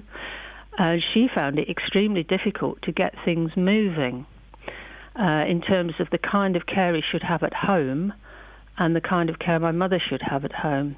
But eventually, with my father's agreement, they went into a nursing home just really for respite and so they could be together. Oh, so they got a place in a nursing home together? Because that's quite unusual, isn't it? I know. We were very, very lucky. Yeah. It was only a mile from where they lived. Oh, that's brilliant. But the nursing home said they could look after someone with MND, but actually they just weren't up to it, frankly.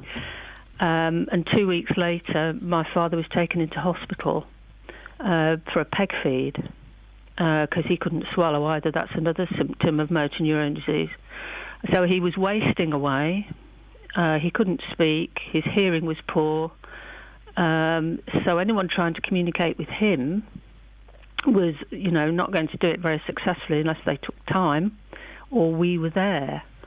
Helen, listen, I'm really sorry. We're running out of time. Oh, right. No, not at all. I feel really rude kind of cutting in, and I appreciate you sharing this with us. In 30 seconds, if you could, what do you think needs to change?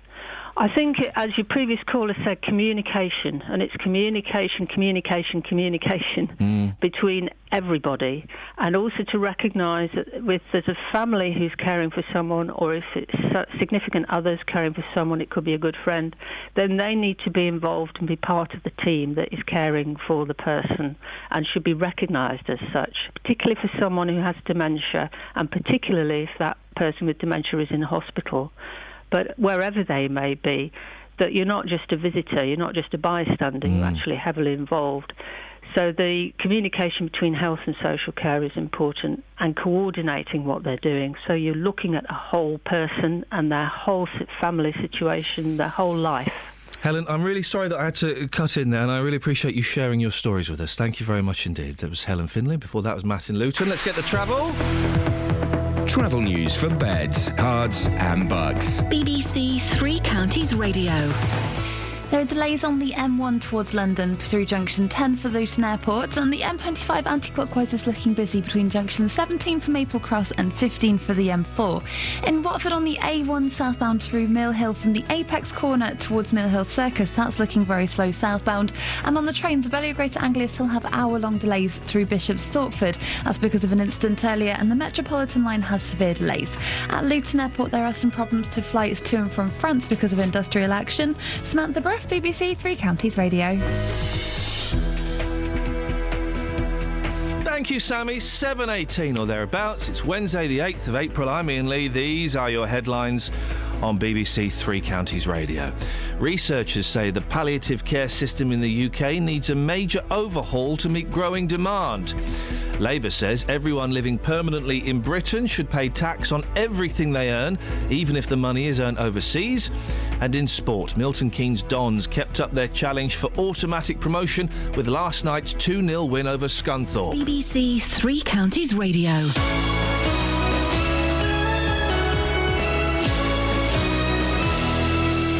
I'm being swallowed by a boa constrictor.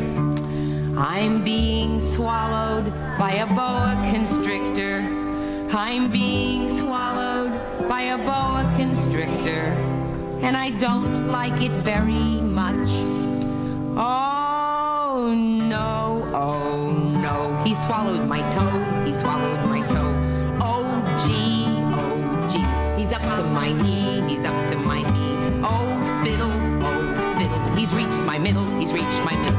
Oh heck, he's up to my neck, he's up to my neck. Oh dread, he swallowed my... Call 08459 455 555. BBC Three Counties Radio. A programme on BBC Two this evening reveals the tactics used by the so-called Islamic State to lure young British women to Syria. Britain's Jihadi Brides shows how women have travelled to the country, lured by a combination of slick marketing, social media and religious fervour.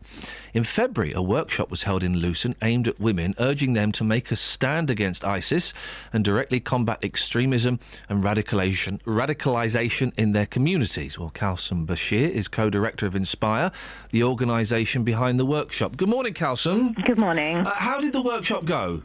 Really well. I mean, in fact, right across the country, we've had hundreds of women coming along and taking part. And the workshops came about out of a demand from women themselves, saying they wanted to be at the forefront of challenging extremism and needed spaces to be able to talk very openly about their fears and learn more about what they could do themselves to protect their children. So what kind of things did the women who came to this, what kind of things did they bring to it then? What sort of issues did they have? I think really just that they wanted awareness of what was happening. This was something that they were seeing on the news, like most of us, but unlike others, they came with the realisation that it was their children that were being targeted, and they were very, very fearful, really, that this can happen amongst our communities. I live in Bristol, and a 15-year-old disappeared from Bristol, and up to then it had been something that perhaps mothers had thought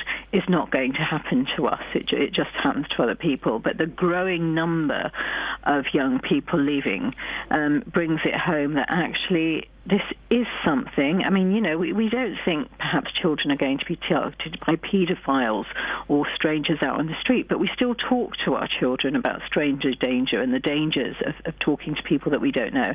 And now mothers realise that actually these are the conversations that we need to be having. And what they really wanted to know was the process of grooming, how it works, what tactics ISIS are using, and what we can do as mothers to build resilience within the home. Kalsum, what is what are the techniques that they're using? Because I do struggle to understand how intelligent young people could kind of jack it all in and try and get to Syria to go and join, you know, a bunch of murdering thugs. It's a combination of very complex layers, but whatever, like groomers on the internet, you know, they hook on to whatever vulnerabilities there may be in that young person, whether it's they're struggling with their identity, whether there are sort of certain demands being made of them, cultural demands, which are at odds with the demands being made with them outside the home as well. But underpinning all that, of course, is a very, very corrupt and perverse interpretation of religion. And religion can have a very, very powerful effect on young, vulnerable minds, particularly a very corrupt version. So it's about understanding how ISIS corrupts religion and building that resilience with mothers, showing them the counter-narrative, showing what sort of conversations they can be having at home to sow the seeds of doubt within their children's mind before they even come to see that you know, media marketing online, so that children can dismiss it. Of course, young people have always kind of rebelled against their parents and taken, you know, if your mum and dad vote Tory, there's a strong chance you'll vote Labour. You know, to break it down to a very simplistic term, mums and dads speaking to their kids, it doesn't always have a positive effect, does it? No, that's why what we're saying is, you know, start having those conversations early. Talk about what you're seeing on the news, round the kitchen table, and start asking open-end questions. Start talking about the counter-theological narrative. But then also, you know, make sure that your children are involved in activities outside of school with peers. You know, it's about extracurricular activities and things, which, you know, a lot of Muslim parents perhaps don't encourage their children to be part of. They're up much, but start doing that. And then if you have any concerns at all, make sure that you've got that network outside, starting with your school, starting with your teachers, asking them for advice and guidance, so that we can divert children away from that by keeping them busy and engaged in other ways. Kalsum, I really appreciate your time. Keep up the good work. Thank you very much. Kalsum Bashir, co-director of Inspire. across beds, hearts and bucks. This is Iain Lee. BBC Three Counties Radio. One of the most terrifying things I've ever seen in the newspaper, page 7 of the... You all right? Yeah? What's that noise? I'm printing some stuff off. What are you printing? Never you mind. Oh. One of the most terrifying pictures. I'm going to actually tweet it at Iain Lee if you want to see it. And it really is... it's just... Is it some dental work? Yeah, it's absolutely hideous. It's Tony Blair's teeth. Tony Blair came out and gave a speech in support of Ed Miliband. People are arguing whether that's going to be good or bad. I couldn't care either way, to be honest. But the state of that man's teeth. He's one of the richest men in this country, and he can't afford decent teeth. What's going on at the bottom? He looks like an old heroin addict with those teeth. Is he missing one at the bottom? He's missing one at the bottom. It's awful. They're not that bad. Oh, sorry? All right. You're having a laugh. Would you kiss that? No, of course I wouldn't. Oh, that's fine. You're going on like it was all gum and one... It's all gum tooth. And, no bum. I mean, it's awful. I bet we've had a rush of Texas since the last time we came to you for Texas, Catherine. Guess again. OK, I guess we have had a rush of Texas. All right, here's your rush. 81333, start your text 3CR. Here's your rush from John. Morning, John. Strongbow Draft Cider, Brunel Unibar 1969. Hey, that's brilliant. That's brilliant. Because that kicks off the conversation again. Thank you very much indeed. We didn't get to do this story and properly. This one. Yeah. Selena. Good morning, Iain. Good morning, Selena. Now I know why you are Grandpy every day. I'm not an American grandfather. Dress like one. I mean, if you want me to read them all out, I'll read them all out. Never again. The drinks we hate. Millions of Britons admit to a particular drink they cannot bear because of once overindulging in a drunken episode. For me, Thunderbird, which is a horrible drink anyway. American wine. I remember I drank Thunderbird in Salt Hill Park in Slough with some mates, and I was like, whoa, I was 15 or 16. I mean, I was 18... 15 or 16? 16, 15. 16. And I remember coming home and saying to my mum, Mum, I found the most amazing drink. You told your mum that? Told my mum about that. I used to be instantly sober as soon as I saw my parents and then beat a retreat quickly up the stairs. Well, then a week later, I went to Adele's birthday party and Kerry was going to be there, and I was madly in love with Kerry. She's the girl I went vegetarian for. Took a bottle of Thunderbird. I downed this bottle of Thunderbird. Impressive and romantic. Right. And then I ran off and bought a bottle of vodka, 16, and I downed that. And then I had my first ever alcoholic blackout. And I don't remember anything. I woke up, I had a chipped tooth. And that was apparently because my friends didn't believe I was drunk. I was going, I'll prove I'm drunk. Jump on my head. Jump on my head. And they being mates, of course, did. But I don't remember any of this. All I remember is seeing Kerry and then nothing. The next thing I remember is waking up, puking into the toilet, and my mum saying, you are never leaving this house ever again. Then the next thing I remember is waking up in bed, covered in sick and feeling absolutely awful. Absolutely awful. And I've had bits of the evening recounted to me. Boy, oh boy, did I... disgrace yourself? I let myself down. Yeah, I let myself down. More than 1 in 9 people have an aversion to a tipple such as gin or scotch. And 52% said they had drinking rules which governed their alcohol habits, according to a study by... Booze.com. Ask Jeeves. Oh, there they are. These included eccentricities. Oh, OK, we can do this. We'll get your drinks after the break, after the news. But, dear listener, your drinks you can't drink and your drinking rules. These are some of the drinking rules. These included eccentricities such as only drinking out of a certain glass in a pub and only drinking some drinks, such as Baileys, at Christmas. Most common were abstaining on a school night, only drinking after a certain time, wine o'clock, not drinking at lunchtime, and only spending a certain amount on a supermarket wine. 08459 455 555. Your drinks you cannot touch, please, and your drinking rules. Travel news for beds, cards and bugs. BBC Three Counties Radio.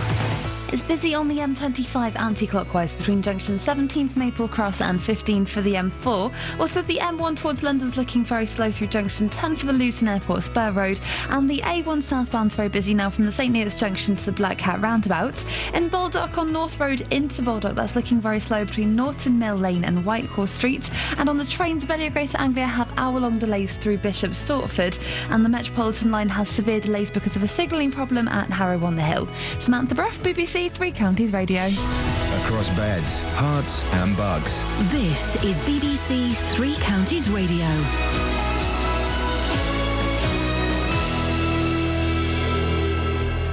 It's 7:30. I'm Simon Oxley. Researchers say the palliative care system in the UK needs a major overhaul to meet growing demand.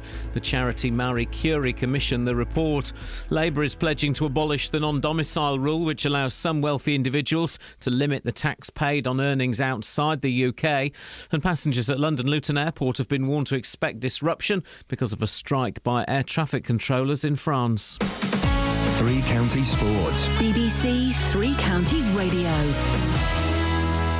2 goals in the opening 5 minutes from striker Will Grigg gave MK Dons a 2-0 win over Scunthorpe at Stadium MK last night. Baker inside the area. Rob Hall, great feet from Hall. Oh, what a great start from Rob Hall. It's an early goal, and that all came from Baker and the debutant Rob Hall. It was Will Grigg who put it into the back of the net. Crothers through to Ali. Ali onside. Does he go down? He looks for it, and it's a penalty to MK Dons. Will Grigg, right footed, and it's in the back of the net.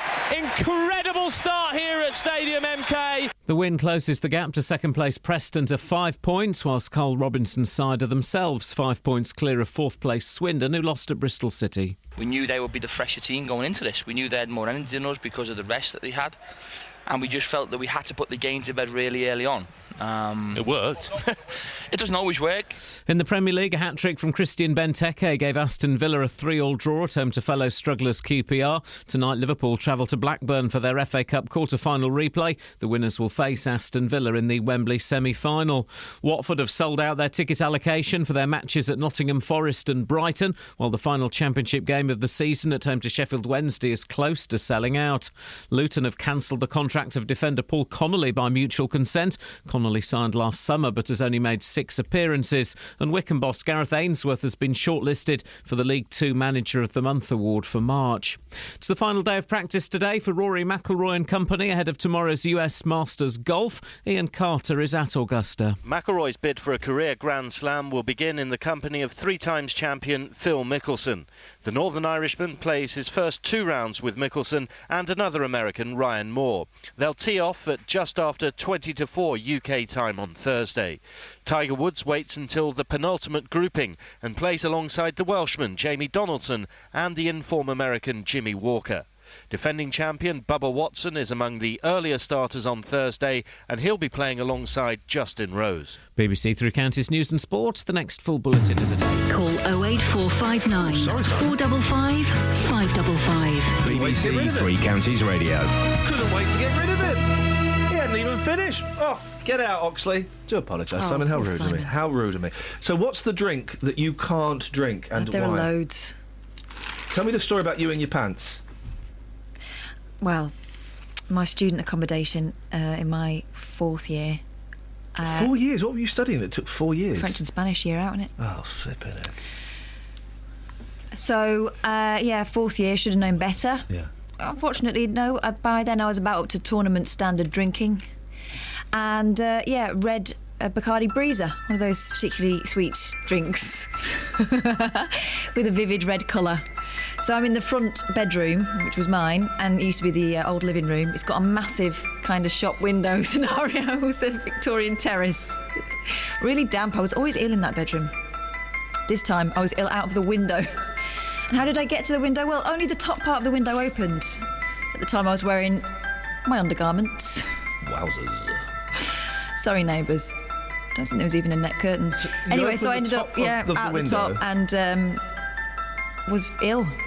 So it was all down the window, basically? No, I managed to miss it. It was quite a bit of force behind it. Yeah, gosh. I forgot about it. Next morning, what are the pigeons eating?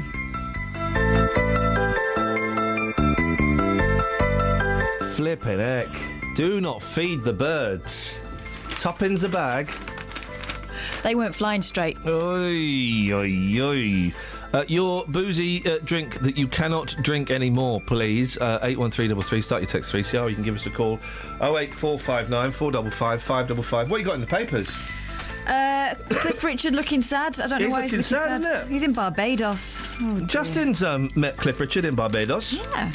Maybe that's why he's looking glum. Going on a summer holiday was once a prospect that thrilled Cliff Richard. No, he was paid to do that face in summer holiday. Yeah. But on this occasion, the singer didn't appear to be enjoying his sunshine break. Oh, it's just a picture of a man on his holidays. Well, the thing is, we know that there are, okay, Storm clouds. There are storm clouds are gathering. There may be nothing, there may be something we don't know. Let's watch and see how that progresses. But also, it's a bloke, it's an old man in an airport. When have you ever seen a happy old man in an airport? The only time you see celebrities having a great time on holiday is when they're coming out of the surf, as if unaware that there's a cameraman there zooming in on their amazing beach body.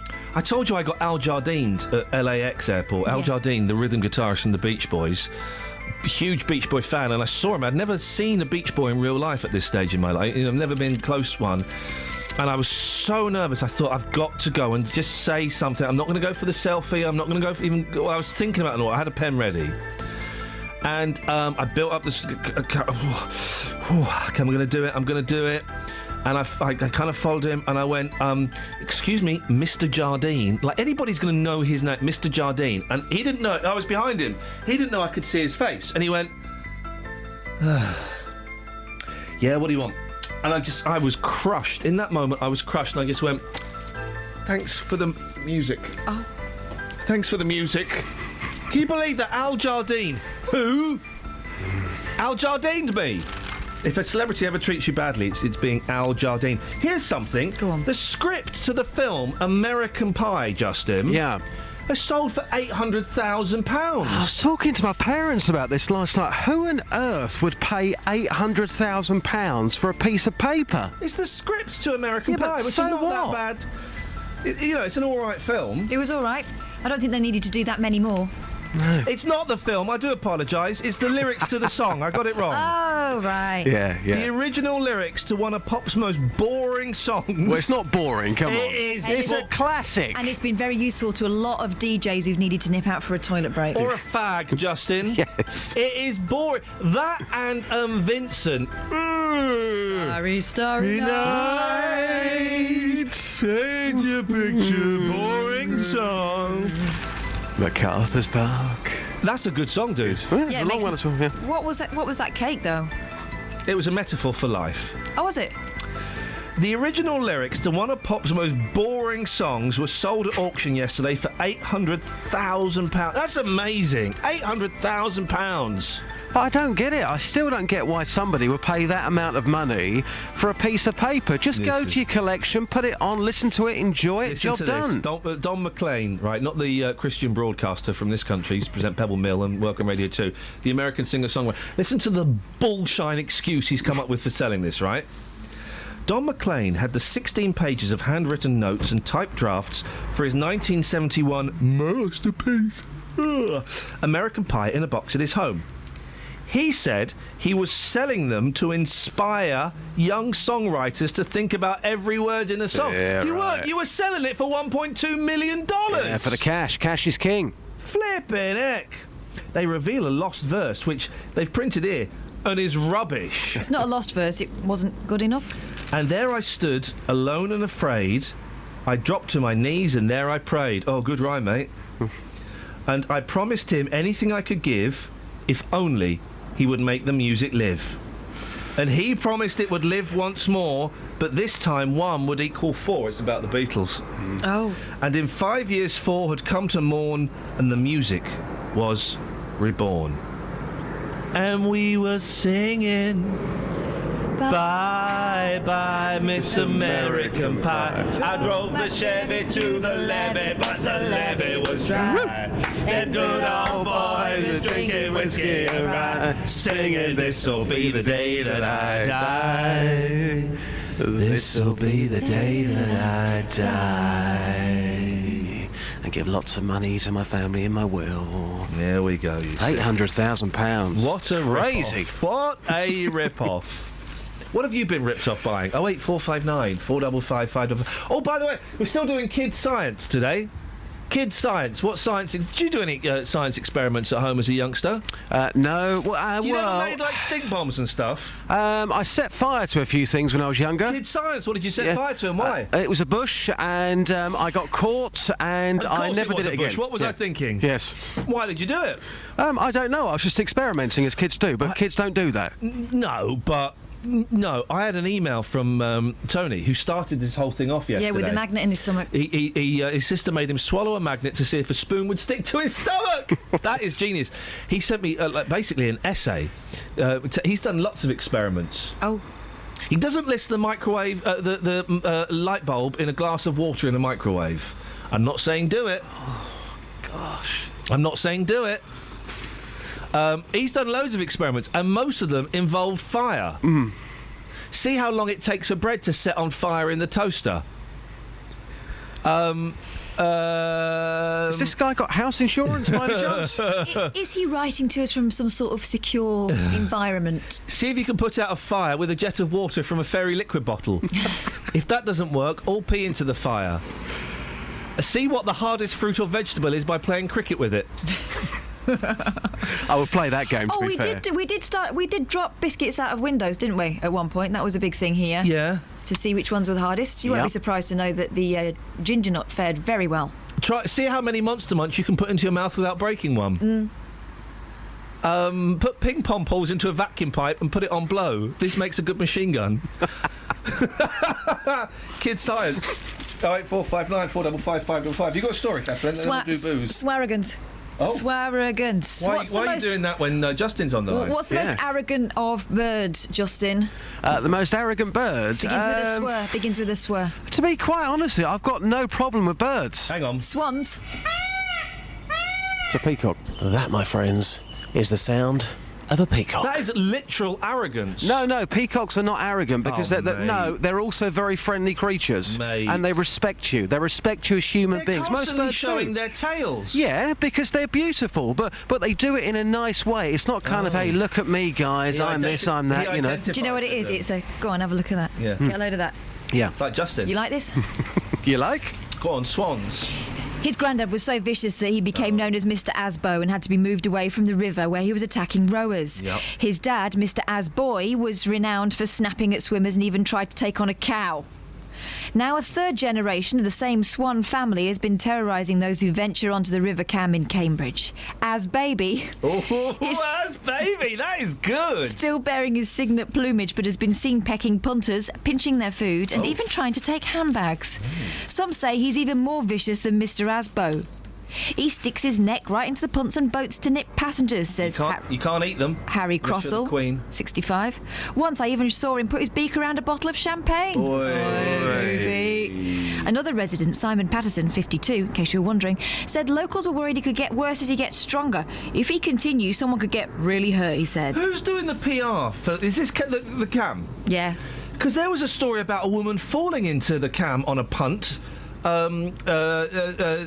Silly punter fell into the river yesterday or the day before. What's going on? I think it's the puntsman. Is that what they're called? Be so careful. Is that what they're called? Yeah, sure, why not? Punters. The Puntalinos. The... Staying out of this one. I know, yeah, I'm backing away from it. Yep. Justin, booze. Yes, boss. Yes. You got talking about that earlier on. A couple of stories in the papers Hang on, today. Catherine's got one. Can you say it on the radio? No. Okay, carry on, Justin. Okay. About drinks, alcoholic drinks we've had in the past, which have given us such bad memories, we can never have that drink again. Yeah. Now, before we play the street report, I'm not a parent. A quick question to you two. Yeah. Hang on, that's coming in the future. I just like practicing for the time being. Justin! What means changing nappies. Yes. What I would say is, have you ever given your babies whiskey, small amounts, to get them to sleep? No. My father-in-law has tried to give would dip his finger in the whiskey and try and give it to the kids. Okay. He's a doctor, and I would have a right go at him. I think it was done to me. Yeah. Okay.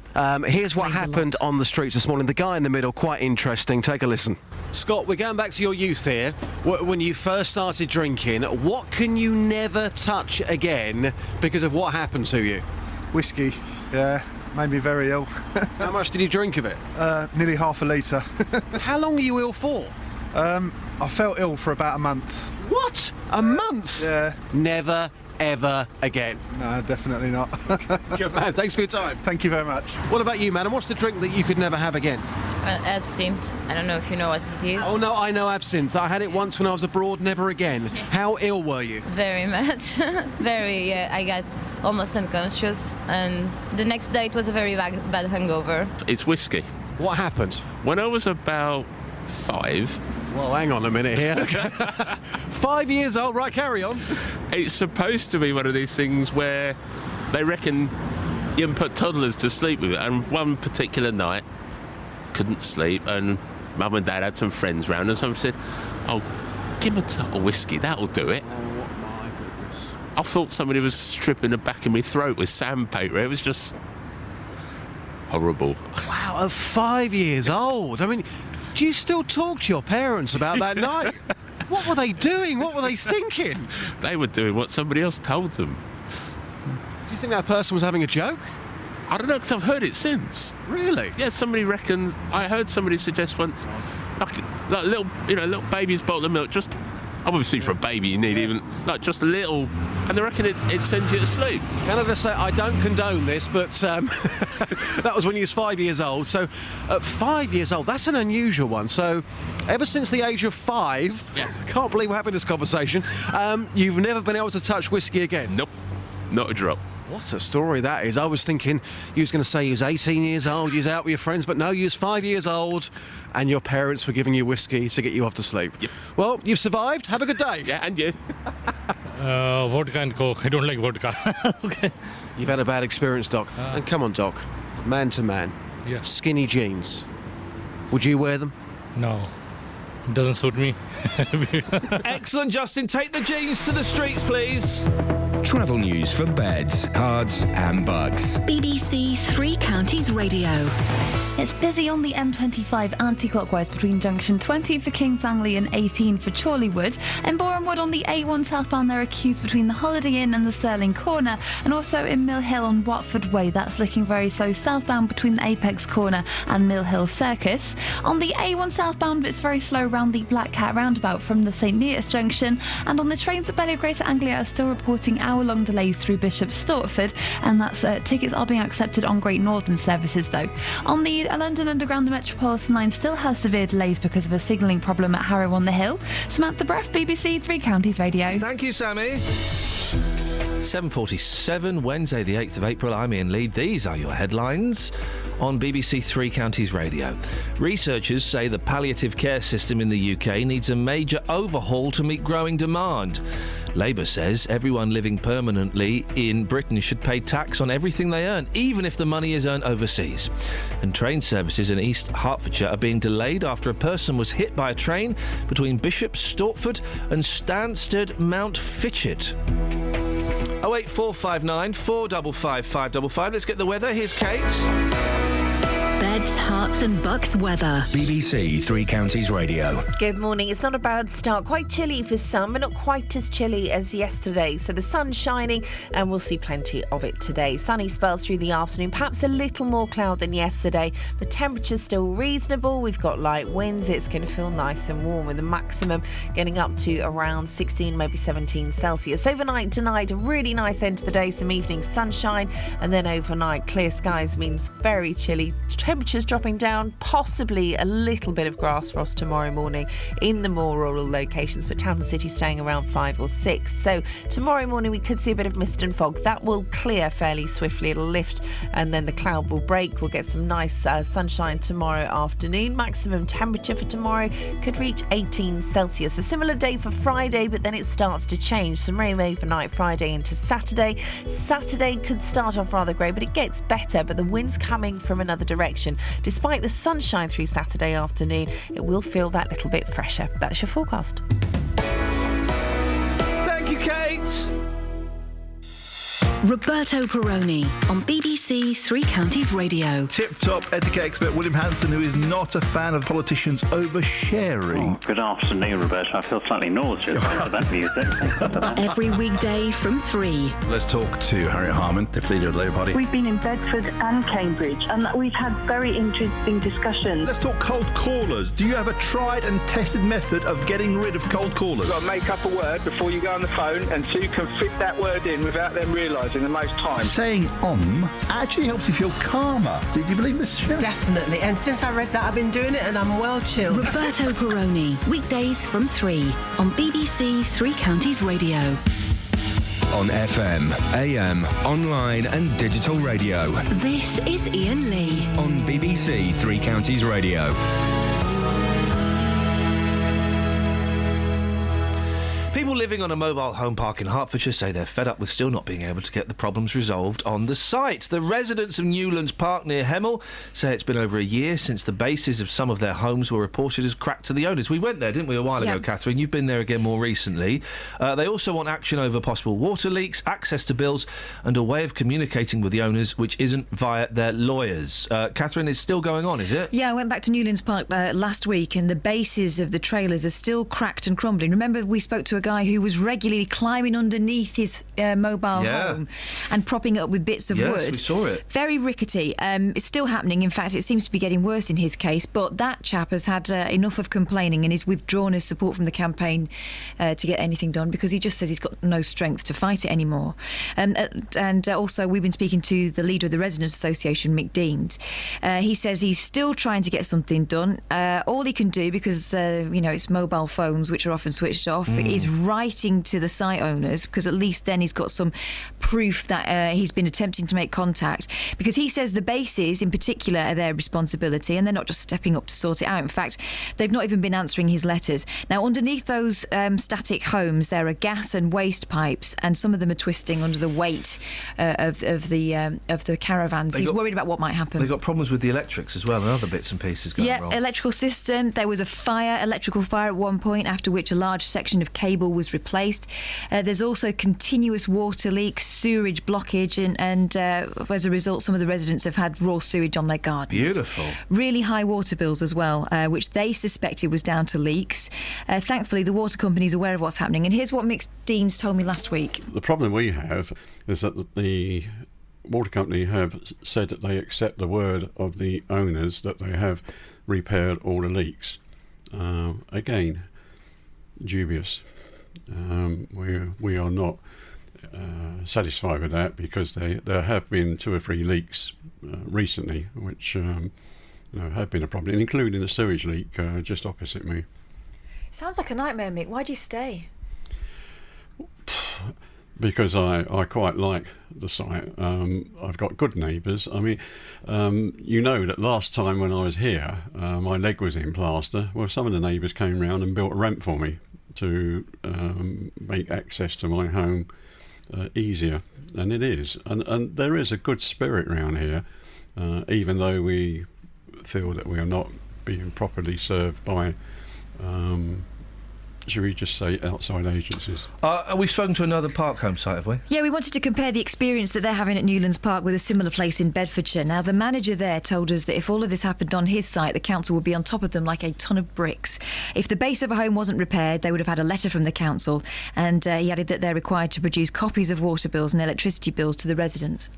And the latest, because the council weren't getting involved, were they? Saying it wasn't their responsibility. And the park owners, well, I chased one once and he drove off at high speed. And we've had letters returned that we've sent in. The residents say the owners now refuse to talk to them, and they've had letters to return to them. You know, they've had a try via letter. We have too. Oh, grow up, guys! Seriously, grow up! The owners have told the residents that all communication to them now must be in writing through their solicitors. And also, Mick Deems has been told that because he's not a lawyer, he's unlikely to get a response. Oh, for goodness sakes. So Mick's hoping there might be someone listening now who is a lawyer and might be up for helping them free of charge. We would like to continue the fight, but as an association we really haven't got the funds. And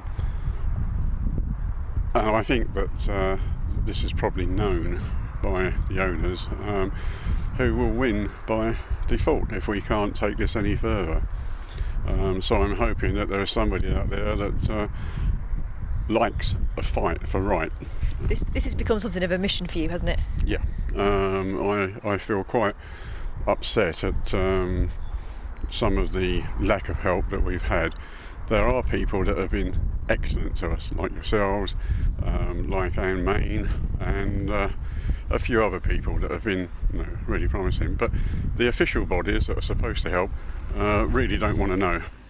So we've not just written to the owners, we've also rung them several times and left messages. No one's returned our call. Three Rivers District Council we also contacted. They say that there's no statement to be made as to the lack of communication, as it's not within the remit of the licence and therefore the council's responsibility. For information, there is now a site warden there now who the residents can speak to, and she will then relay all the details to the site's partners. The Mobile Homes Act 2013 gives councils the power to enforce repairs, but they're not duty-bound to do so. Nice one, guys. Call 08459 455 555. BBC Three Counties Radio. Now, I think these guys that I'm about to bring to your attention are geniuses. Genii. You seen these fellas? Rescued 2 men at sea in a dodgy £9 boat made of foam and coat hangers. Well, hang on a second. Why are we attacking these blokes when we're talking about young people being lazy and lacking initiative? They had a go. It looks like a boat. I mean, this is like the sort of more common version of swallows and Amazons. Isn't it? It was a fishing trip with a very big catch. Namely, they're trying to feed themselves and their families. How can you knock that? Namely, the £9 homemade rowing boat in which the two anglers ventured out onto the open sea. Built with discarded scraps from house conversions, including loft insulation board and polystyrene. It was glued together with silicone sealant. Now, obviously, this was never... It looks like a boat. It's a boat shape. Obviously, this was never going to work. It looks like a cake, is what it looks like. Amazingly, the 6-foot vessel held together long enough for the men to set up their rods and haul in some fish. So it did work. But they were scuppered. Literally. The boat didn't... The boat survived. They were scuppered when an oar snapped 200 yards off Jaywick, Essex, and they had to call 999. What they made the oar out of? Lollipop sticks? Matches. A lifeboat crew arrived to find neither man wearing a life jacket and one unable to swim. So that's obviously that's society's fault. That's not his fault he can't swim. What? People who can't swim shouldn't be allowed to go in boats? Despite the experience, one of the men yesterday pledged to return to the water with another homemade boat. This is brilliant. I genuinely think these guys are brilliant. Jamie Toms, 27, a self-employed builder, well, I wouldn't want him doing my house if that's what it looks like, said, I'm already thinking about doing it again, but next time I'll get a little engine instead of oars. Right. Everyone's laughing at them. You're laughing at them now. No, I'm not. I'm laughing because he's going to get a little engine. Top Gear. Now, Top Gear have done worse than that. And they're multi-millionaires. The boat itself was solid. It was waterproof. We took it out the day before and we were in it for 2 or 3 hours. I'm dying to know what the oars were made of. And it floated, no problem. The long and short of it is that this time one of the oars snapped. They were proper oars, but one snapped at the joint, so we were stranded with only one oar. I called 999 as I was worried for my mate. He can't swim. He was panicking and shaking because it was so cold, so I was more concerned for his safety than my own. If it was just me out there, I would have tried to swim to shore. What's the worst that could have happened? I would have drowned. If it was just me out there, I would have tried to swim to shore.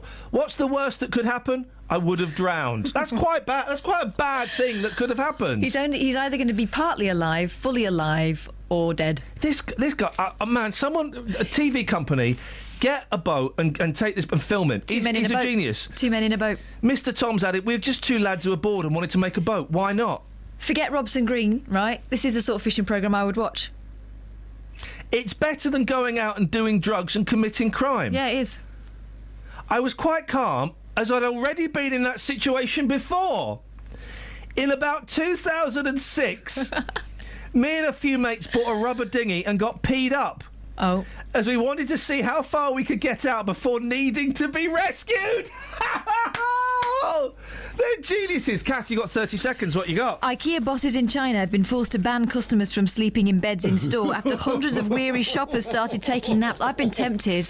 Oh. They're normally very short, those beds, but if you took your knees up, you'd be fine. Well, but it's in China, isn't it? They're tiny over there. Oh, yeah, there is that. Follows reports that the Beijing branch has started to resemble a sleepover party. Travel news for beds, cards and bugs. BBC Three Counties Radio. It's still very busy on the M25 anti-clockwise between junction 17 for Maple Cross and 15 for the M4. In Brickywood, the North Orbital Road is looking very slow too around the M25 junction 21A roundabout, and on the speed sensors the A1 southbound's looking busy from the St Leots junction to the Black Cat roundabout. On the trains, Bellia Greater Anglia still have hour-long delays through Bishop's Stortford because of an incident, but tickets are being accepted on Great Northern services between King's Cross and the Cambridge services. The Metropolitan line has severe delays because of a signal problem earlier, and Luton Airport has possible delays to flights to and from France because of strike action by air traffic controllers there. Samantha Bruff, BBC Three Counties Radio. Oh, and you think you're so good, you talk into the news? Not my job, mate. No, I know it's not your job, but you sit here mocking me for my skills. Thanks, Sammy. And now, in a few seconds, you see, you get some news from Simon Oxley. In about 2 seconds. 3. What was that? Local and vocal across beds, hearts and bucks. This is BBC Three Counties Radio.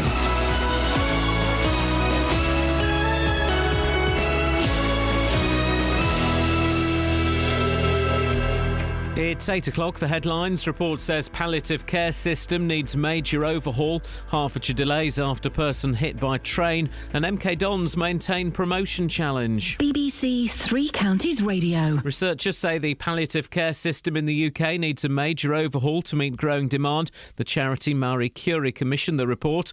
In Bedfordshire, ambulance crews receive extra specialist training, which aims to allow more people to remain at home rather than face a trip to hospital. Clive Goodson is from the East of England Ambulance Service. Using our ambulance crews, the people registered to the scheme has gone up because our crews are now referring people straight to the scheme. So it doesn't matter if you've got cancer or any illness. We want people to get the best palliative care possible, which we believe this scheme is doing. Train services in East Hertfordshire are being delayed after a person was hit by a train between Bishop's Stortford and Stansted Mount Fitchett. Delays to the Abellio Greater Anglia service are expected until around 10 o'clock. Labour is pledging to abolish the non-domicile rule, which allows some wealthy individuals to limit the tax paid on earnings outside the UK. Party leader Ed Miliband will say the rule makes Britain an offshore tax haven. Here's Paul Rowley. Overall, it affects about 100,000 people. The Conservatives argue just to scrap this status altogether means that many people who already pay a large chunk of their earnings in tax here anyway could well move all their money abroad, and you end up with the revenue actually getting less in tax as a result. But politically, it's an attempt by Labour to, I suppose, embarrass the David Cameron's rich friends and also differentiate themselves from the Tories. Elsewhere, the Conservatives have promised to introduce resits for pupils who get poor results in their SAT tests at the end of primary school. Passengers at London Luton Airport have been warned to expect disruption today because of a strike by air traffic controllers in France. Luton-based EasyJet is cancelling nearly 120 flights. Investigations are continuing after jewellery and diamonds thought to be worth millions of pounds were stolen in a major raid in central London. Police say thieves used heavy cutting equipment as part of the robbery in the Hatton Garden area at some point over the Easter bank holiday weekend. More from Andy Moore. The big question, how much was stolen? Well, that depends on how many boxes were broken into. There were hundreds in the vault. The raiders may have had the whole bank holiday weekend to go through many of them.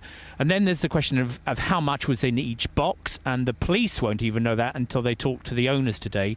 There are reports that there was one diamond worth £500,000 in just one box. So the papers are talking about 60 million, 100 million, even 200 million pounds worth of goods were stolen. And if that is the case, then it would be one of the biggest heists ever in UK history. In sport, 2 goals in the opening 5 minutes from striker Will Grigg gave MK Dons a 2-0 win over Scunthorpe at Stadium MK. The win leaves Carl Robinson's side 5 points behind second place Preston in the race for automatic promotion. Every time we play, first thing, Preston. And I'm not going to hide that from anybody. It's true. All we cared about was we're focused on Preston. The weather, another dry and warm day with plenty of sunshine, a maximum temperature 17 degrees Celsius, and you can get the latest news and sport online at bbc.co.uk/3 counties. Thank you, Simon Oxley. Morning, this is Iain Lee on BBC Three Counties Radio. Busy show this morning. drink can't you drink because you got drunk on it one night once. Drinking rules, skinny jeans, ripped knees at the jeans. Oh, and you know the rules. Anything you fancy, you can call up for any odds. We throw this stuff out there, but you can call up with anything that's bumping around in your head. 08459 455 555. Across beds, hearts and bucks. This is BBC Three Counties Radio. You can text as well, 81333. Start your text 3CR. Catherine, you want to throw something else into the mix? Have you ever slept in a shop? Hey, because of the Chinese? Because of the IKEA ban on people getting into the beds. Now, I've been tempted, but I've never actually done it. You know Jonathan Vernon Smith? Yeah. You aware of him? Works here sometimes. When he buys a new mattress, he gets on the mattress in the shop and he has a nap on there. I get on there and kind of Well, you have the lie feel of it and down. go, yeah, it's a bed, it's all right. But he'll actually try a nap. He's an extraordinary gentleman. Do you hear him the other day when he saying he took his dog to Oxford Street? I was in Oxford Street yesterday. It's very busy, and he took his dog to Oxford Street. What? I had this in mind as I was walking down Oxford Street. Did not see one dog. No one takes their dog for a walk in central London unless they're going to one of the fine parks. Took his dog for a walk in Oxford Street. That's like dog banzai, isn't it? Yeah, it's arrogance. That's animal arrogance. Animal arrogance. Call me now. 08459 455 555. Have you ever fallen asleep in a shop? Kids science we're doing after we had a text yesterday from Tony, whose older sister made him eat a magnet to see if a spoon would stick to his stomach. Kids science as well, please. 08459 455 555. You've got plenty of texts. Can I come to them in a few minutes? Yeah, I've got some hideous stories. Oh, dearie me. We'll get those in a moment. The UK's palliative care system needs a major overhaul. That's according to a report commissioned by the charity Marie Curie. It says there are widespread inequalities in care, suggesting that those with non-cancer conditions are receiving considerably less end-of-life care than those with cancer. Joined now by Jim Taggart from Hertfordshire, whose wife died of cervical cancer last year, aged 58. Morning, Jim. Good morning. Your wife's name, I don't know it. What was Mary. it? Mary. OK, thank you very much indeed. She received palliative care from the Isabel Hospice in Hertfordshire. When did she start to get ill and what happened? Well, she started to get ill, obviously got normal cancer symptoms, had to go through a course of chemotherapy, radiotherapy, brachytherapy, which lasted approximately 9 to 10 weeks. And then after that, the palliative care kicked in because, unfortunately, the treatment didn't work. And what kind of palliative care was she getting? And did you have to ask for it, or was it given automatically? No, in our particular experience, we got the bad news that the treatment hadn't worked, and literally within about an hour, we were put through to an admin person who literally filled out the forms. You can imagine you're in a bit of a daze at this time. Yeah. And then within a week, we had somebody from palliative care, I think it was Isabel Hospice, visited our home, and they just complete all the paperwork and basically give you an overview of what will happen from there on in. The thing is, at that time, you're sort of, even though you've had treatment, you're still fairly healthy. You know, you look okay, and you probably just don't believe what's happening. And from there on in, it's really a case of them setting out the parameters of what they can do, really explaining that when you go to a hospice, it's, which you will have to do eventually, that of course it's nothing to fear in the initial stages because it's things like pain management. It must be quite daunting for a couple to have to take that in, knowing that one of those, the person you love the most in the world is at some point going to die. Oh yeah, it's an absolute blow to the stomach, believe me.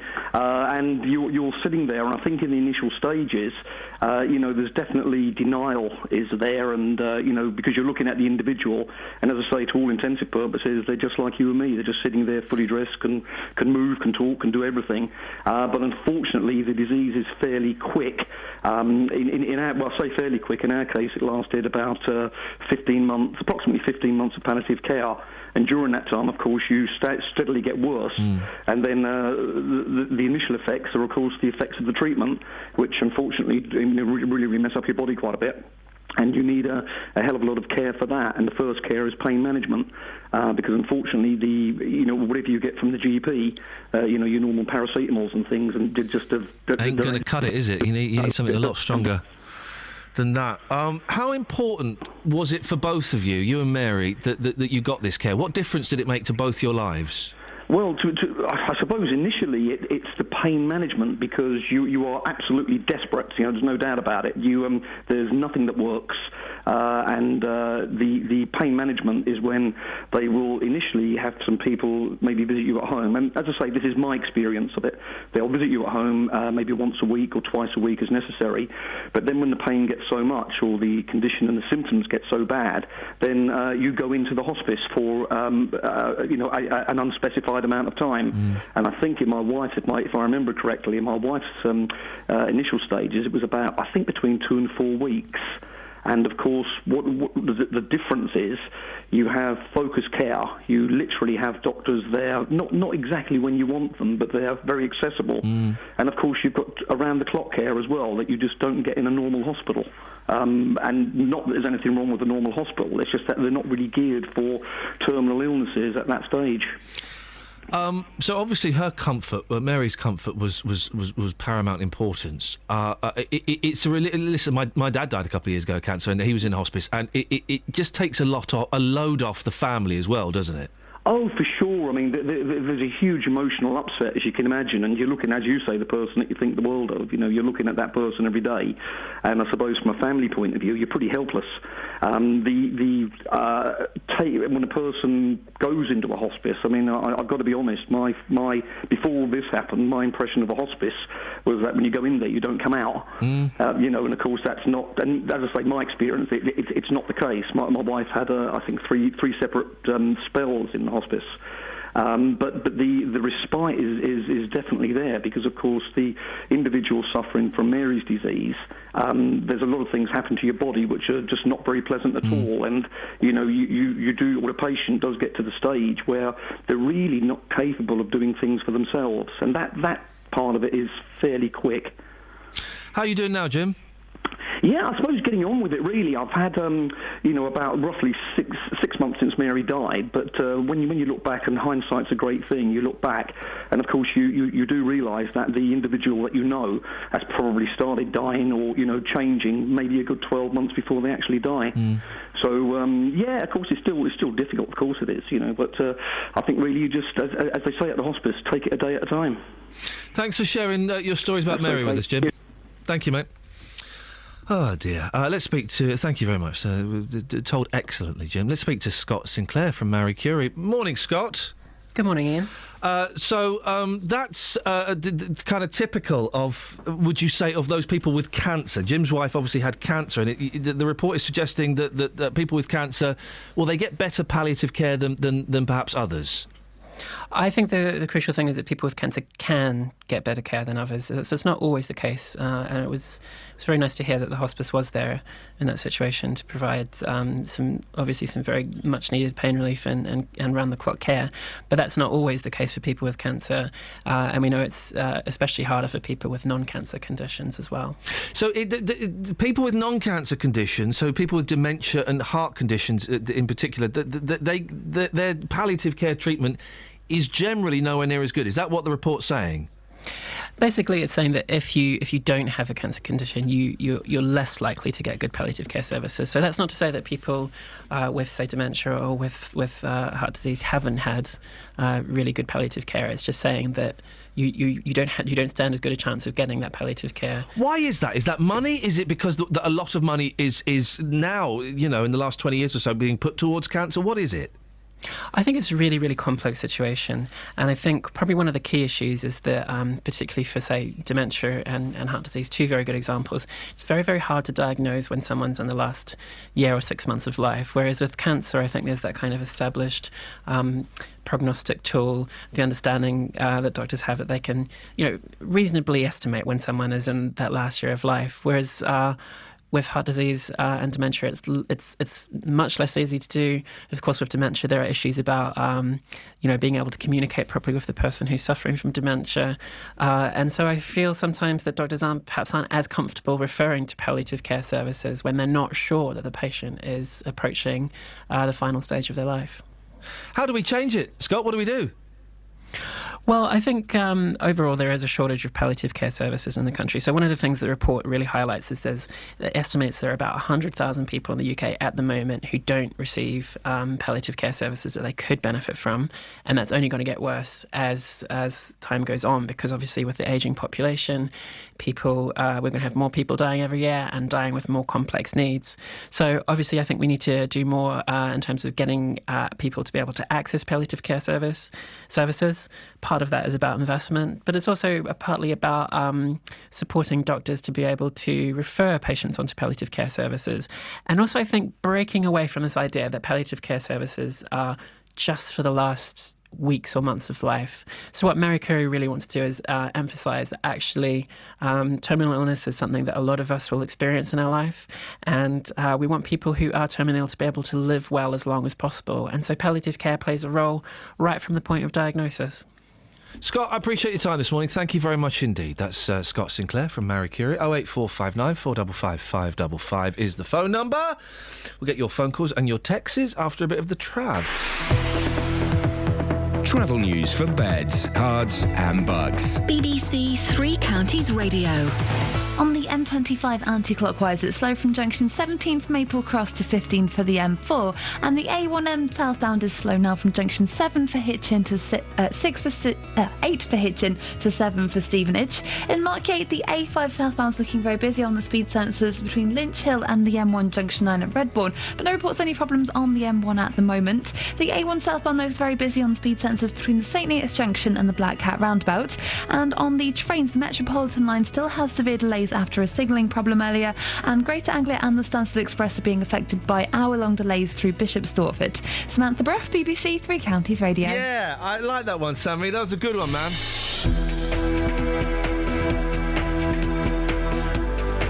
8:15. Oh, look, Jonathan Vernon-Smith has turned up, not on time, early. What's going on? What's that all about?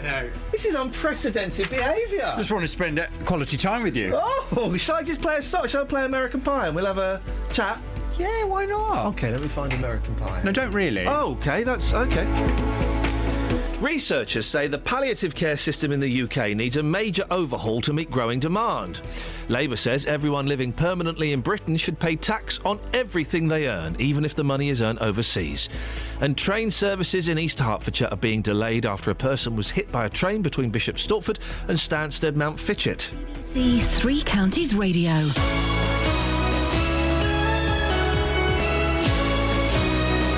I was in Oxford Street yesterday. Were you? And I was looking. I was scouring the streets. Looking for a dog? Did not see one dog, apart from a homeless fella that was begging. Right. Did not see one. Are you one of those people that you go down to London in your Land Rover, you park it up, then you put on your scruffy clothes, then you sit in the doorway, you make 500 quid from begging, and then go back to your posh luxury house? Is that you one of them? Are you suggesting I'm some kind of tramp? I'm suggesting you're a plastic tramp, yes. No, I've never gone... Is that how you make your money? Because it's not from doing this, trust me. I know. I've never gone to London and begged. You sure? Not for a long time. Big issue? Big issue? No, that's not me. You sure? Because I didn't see any dogs in London apart from tramps' dogs. Really? Yeah. Well, you don't get very many. You get tramps have dogs, and then you get these, these silly dogs. Hmm? You know, these women who walk along with their little dogs. Oh, in their handbag. They look like, cotton wool buds with legs, that kind of thing. Yeah. Why would you put a dog in a handbag? Why don't you get cats in handbags? I don't know. Yeah. Fun times. These are the questions that have puzzled philosophers. But you don't see many proper dogs in London. No. Well, mind you, if you go to some areas, you get these status dogs. Well, no. Well, you're talking about council estates and... not necessarily. Well, where are you talking about then? Well, I saw a chap with a status dog in Regent's Park on Saturday. So on a big chain. I gave him one of my looks. But why did you... There's a reason you don't see dogs in central London. Because nobody wants them there. So take them to the fine parks, the Hyde Parks, the Regent's Parks. I don't know, there might be others in London. I'm not that bothered, really. But don't take them to the shopping districts. That's out of order. That's selfish. That's selfish dog ownership. I think people who live in London, they just have a different kind of life. Yes, they do. Don't they? They have an interesting, cool life. I lived in London Do you for a while. reckon? I had an interesting, cool life. I moved out. Boring. No, I don't think so. I hated living in London. Hated it. I miss it. Really? Do you? I do, actually, yeah. Do you? Why do you miss about London? No one talks to you. Yep. Everyone's miserable. Oh, Yep. actually, now Yes. it's done. Now it's making sense. It's like this is home to me. Anyway, what's on your show today? Well, this is an interesting story. I know it's something that you touched on a few weeks ago, but the story has developed. I'm going to be asking from 9 today, do you mind if Jews tie a wire round Bushey? Oh. A letter criticising a Jewish campaign to turn a Hertfordshire town into a protected Jewish area has been shared online around the Jewish world. 2 weeks ago, we learnt that Jewish people in Bushey were campaigning to put posts and a wire boundary around the area to show it as a Jewish community. This wire, known in Jewish cultural tradition as an eruv, do you remember it now? Is this story? Yeah, I remember it perfectly. Yes, of course. Has been criticised as unnecessarily disturbing the Hertfordshire town, where many people of different faiths have coexisted happily. However, Stephen Roston, chair of the Bushian District Synagogue, has said the letter of complaint is hurtful and anti-Semitic. Well, from 9 this morning, I want your reaction to this. Do you mind if Jews tie a wire around Bushey? 08459 455 555. I grant you, it's a novel phone-in. Yeah. But we'll be discussing it from 9. I want your reaction. As the general election gets closer, we want to know what you really think. Sometimes it gets a bit boring, I think. But we kind of feel like nothing changes. The Parliament really needs a good shake-up. We're holding a number of debates across Beds, Herts and Bucks, focusing on the biggest issues. The national health, I think that's a big concern at the moment. Immigration, probably. I think education more than anything. If you'd like to take part and have your say, you can register your interest right now. Email 3cr@bbc.co.uk or call 08459 455 555. I always do the vote because I think it's my right to vote. Election 2015 on BBC Three Counties Radio. Call 08459 455 555. BBC Three Counties Radio. Ken in Redbourne has emailed in on the subject of palliative care. Based on the experience of my father-in-law, I would say the palliative care needs of patients with dementia are entirely ignored simply because they are unable to tell anyone that they are suffering. 08459 455 555. I know Catherine is chomping at the text bit. We'll come to the texts in a bit. Let's do this. Let's speak to Anthony first, and then we'll come to the texts. 81333. Start your text 3CR. Who knows? You might get your name read out on radio. Now, a programme on BBC Two this evening reveals the tactics used by so-called Islamic State to lure young British women to Syria. More than 60 young British women have travelled to the country, lured by a combination of slick marketing, social media and religious fervour. Britain's Jihadi Brides is the name of the programme, and it's had access to the friends and family of some of the girls. Well, Professor Anthony Gleeson is Professor and Director of the Centre for Security and Intelligence at the University of Buckingham. Morning, Anthony. Good morning. How do they do it? How do they get those girls to go, do you know what? I'm going to give up my nice house and I'm going to travel to Syria and I don't know what I'm going to expect, but boy, oh boy, I'm going to go. Well, the question's very good. It's actually very hard to answer, and I've seen some clips from what promises to be a fascinating programme on the BBC, made by a colleague, I don't know her, from London, Dr. Catherine Baker. And she looks at one aspect of this, really, which is the use of the social media, and particularly Twitter, where people, she says, are sending messages designed to lure young English girls over to, in this case, Syria, but could be any part of Syria or Iraq controlled by the Islamic State. And it's a very intriguing story that's told. Whether it's the complete story, though, I have to say that I would doubt. So you're suggesting that it's more than just, Twitter and Facebook and online. That there is a person that gets involved physically with them? my own feeling is that, we have to sort of separate the various groups out from each other. This is talking about women by research done by women on women. The women fall into different categories. There are those who are over the age of 18, over the age of consent, and they go off to be what they call brides. Then there are people under the age of consent, like the 3 girls from Bethnal Green Academy in East London recently, 2 of them 15, 1 of them 16.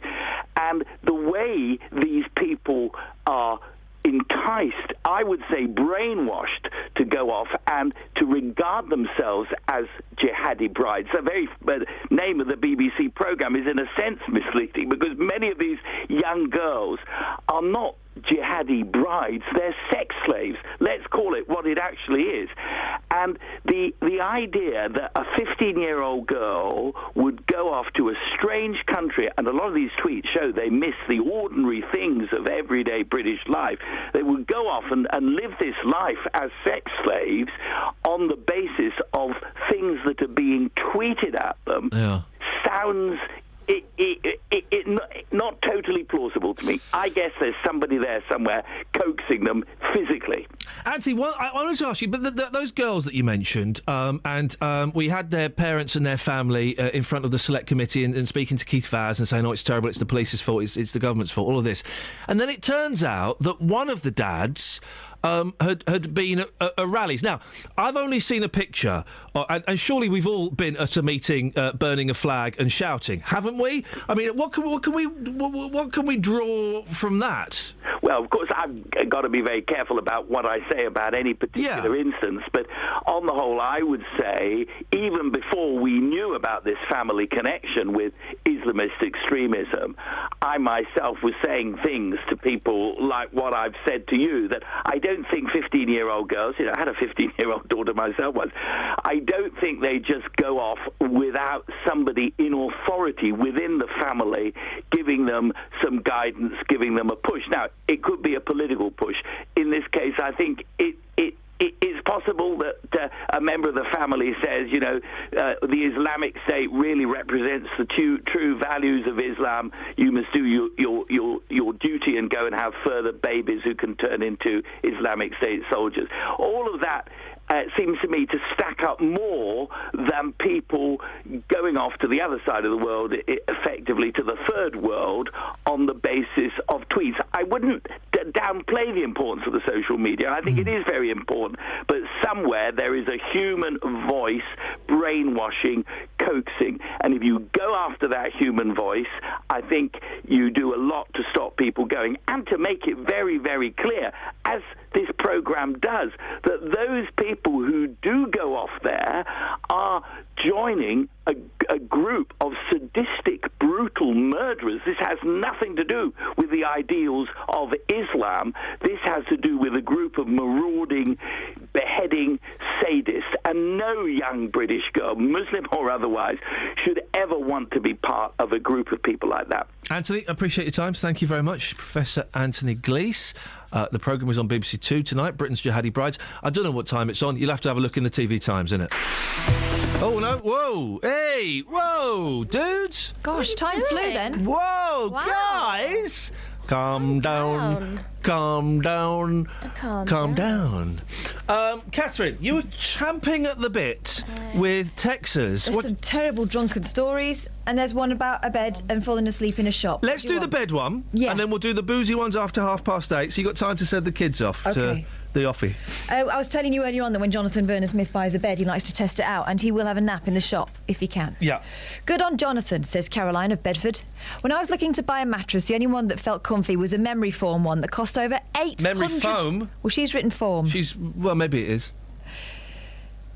Cost over £800. I refused to spend that amount of money, only to find that I woke with a bad back after my first night's sleep. I'm just reading them out. Well, So I told the manager I would be back the next day for a sleep. I went in, set my alarm on my phone for 1 hour and went to sleep. Woke up refreshed, bought the mattress.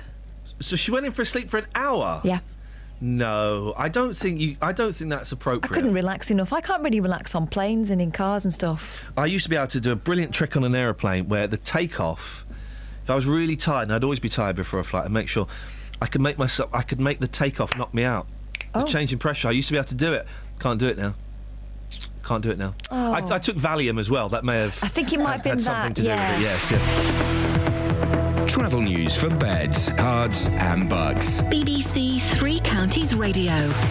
On the A1M southbound, that's looking very busy between junction 8 for Hitchin and 7 for Stevenage. In Amersham, the Gore Hill is looking very slow southbound between the A413 and London Road, and it's also really busy around the Black Cat roundabout on the A1 southbound from the St Neots junction. Having a look at the speed sensors in Stevenage, and the A602 Broadhall Way is looking very busy in both directions between the football ground and the A1M. And on the trains, the Metropolitan line still has severe delays, but there's no reports of any major problems apart from Greater Anglia trains. They still have hour-long delays through Bishop Stortford. At Luton Airport, there could be some problems to flights to and from France because of industrial action by air traffic controllers there. Samantha Brough, BBC Three Counties Radio. Sammy, thank you very much indeed. Last half hour of the show, we'll have more from Dealey. If you want to take part, now is an excellent time to call 08 459 455 555, or you can text 81333. Start your text 3CR. Maybe we'll speak to you after the news with Simon Oxley. Across beds, hearts, and bugs. This is BBC Three Counties Radio.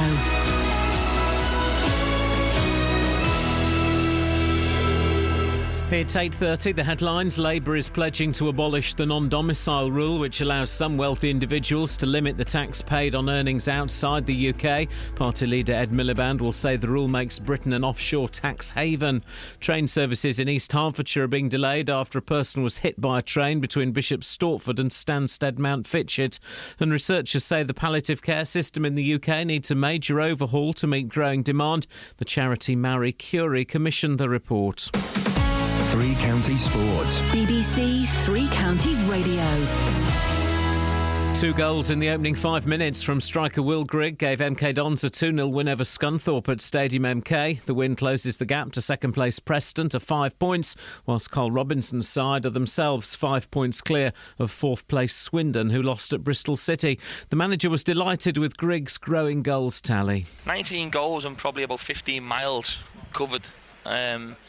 Incredible. I just think he's a tremendous example for any young fan. We're a club with a very young fan base, and I think if you're looking to become, well, not just footballers but anything in life, a work ethic should be part of your DNA, and he has that in abundance, and he showed everyone once again today that he works his socks off. In the Premier League, a hat-trick from Christian Benteke gave Aston Villa a 3-3 draw at home to fellow strugglers QPR. Tonight, Liverpool travel to Blackburn for their FA Cup quarter-final replay. The winners will face Aston Villa in the Wembley semi-final.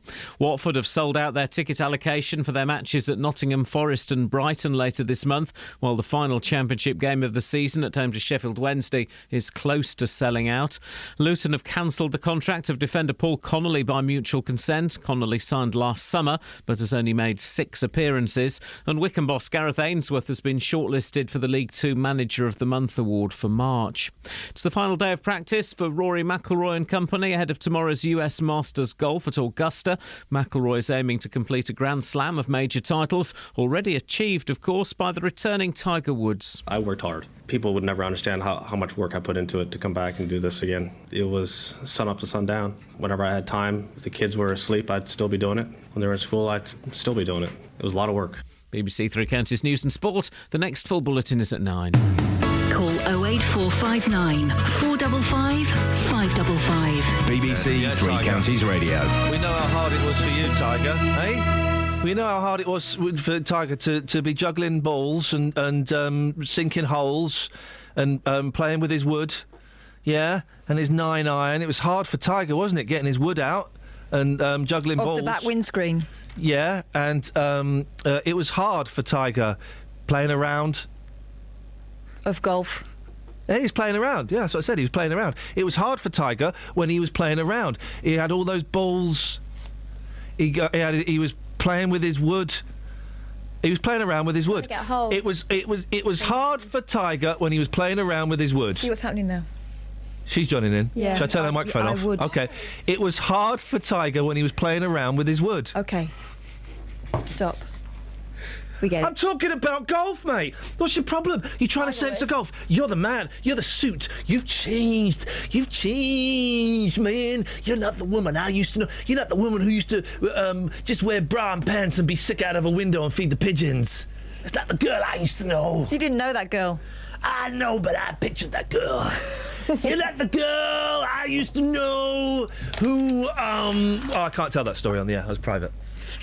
08459 455 555. You're still champing at the bit for Texas, but Chris is in Milton Keynes. And Chris trumps Texas. That's the rumour going around, Chris. Is it true? It is. That was the chair. What have you got for us? Morning, Ian. How you well? Yeah, my experience with drinking wasn't too great, to be honest. Go on, let's be having you. Okay, right. This is probably 8 or 9 years ago now. Yeah. I've been living out in New Zealand for a year, came back and went out with all my friends down on the south coast, went into a bar, had about 6 beers in an hour. Oh, yeah, tough guy, yeah. Yeah, felt fine. Of course you do. You were sat down, were you? Yes. Yeah. Yeah. And then it was time to leave and move on to the next bar, or so I thought. So, yeah, walking towards the front door, and as someone opens the front door, I feel the fresh oxygen hit my face. Yes. And at that point, I fell flat on my face. Chris! So, at this point, luckily I have 2 great friends with me who decided to carry me home 1.5 miles up to the hotel. Wow. Of course, stopping at the kebab shop. Aren't our friends so kind to us when we are drunk? Aren't they kind? I know, but it gets better than that. Not only did they drop me off outside the kebab shop while they went in and got their kebab, they then continued to carry me home until they could find a quiet spot. They then laid me on the pavement while they sat on the wall eating their kebab, and then my friend gave me a kick to the chest every minute or so just to make sure I was still breathing. I was ill for about 3 days after that, and I've never drunk lager really since. Really? Is that it had that such a profound effect on you? I think the worst thing was I remember every last bit of it. I was 100% conscious, but I couldn't control my body. You couldn't. Oh, dearie me, blimey. I don't drink much anymore. Chris, thank you very much indeed. Our friends are so cruel to us when we are drunk, aren't they? We used to play human buckaroo on my mate Ben. Oh, yeah? Because he was one of these that could fall asleep anywhere, and did in the middle of parties. Yeah. So we used to stack things on him, and we managed quite a number of items. We once played hangman and noughts and crosses all over my friend's body. Oh, for a second I wonder where that was going. Marker pen. Face, 08459 455 555. Your drinking rules. What the hell? We can do drunk stories. It's half term. We can do drunk stories. It's educational. It puts kids. We don't condone it. I haven't had a drink for 10.5 years, so I don't condone it. But tired. But this is partly why I like hearing other people's drunk stories. It reminds you why it's not fun. It reminds me why I don't drink. Imagine that. I've not had a hangover for 10.5 years. Man. It is a silly thing to do, really, isn't it? I mean, and it's expensive. Told you how much I paid the other day in London?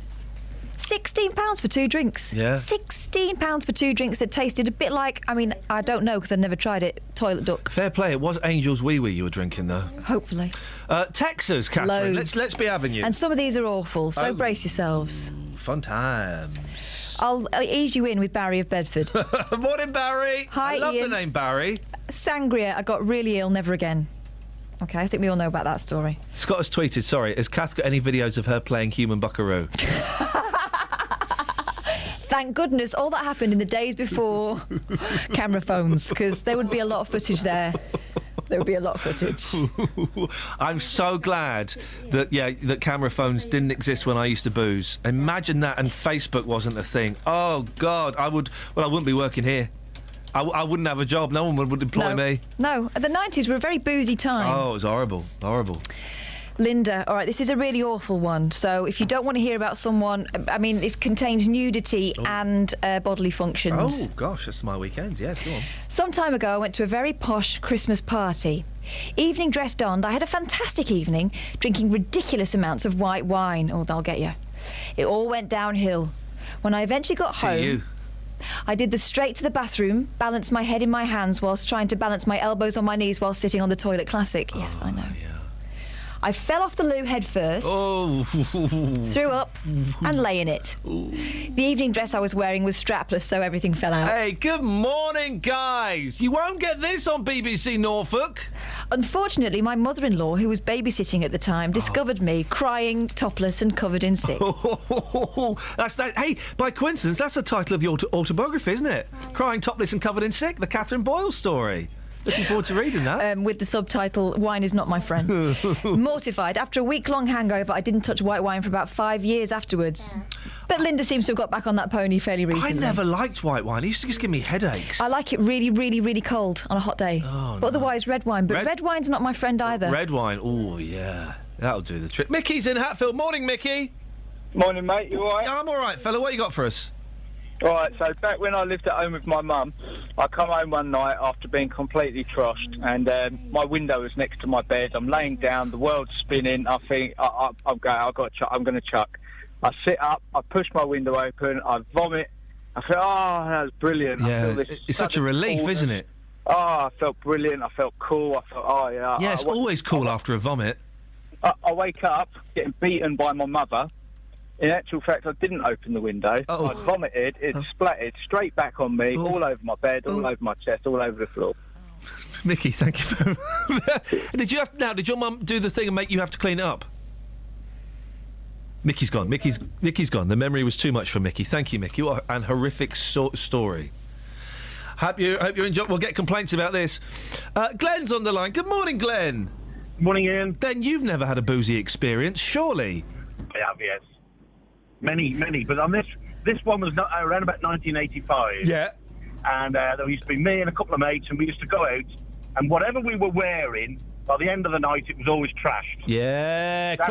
Who needs clean clothes, Glenn? They're for squares. Hey, new shirt, doesn't matter. New shirt, poo shirt. So anyway, on this night, we left the pub, and I said to one of my mates, I said, quick, let's just hide from a guy called Eddie. Yeah. I said, when he comes back, we'll jump him. We'll dead leg him and rip his more clothes. Yeah. This guy walks past, we jump him, and then we run back in the pub. Oh. And Eddie's still in the pub. Oh, you mugged somebody. And stripped him. Yeah, but he came back in with his glasses all crooked, and he still, to this day, he still doesn't know. I was thinking about going on Simon Mayo's confession. What, building a time machine and going back 10 years? So hang on, so did you know the fella that you mugged?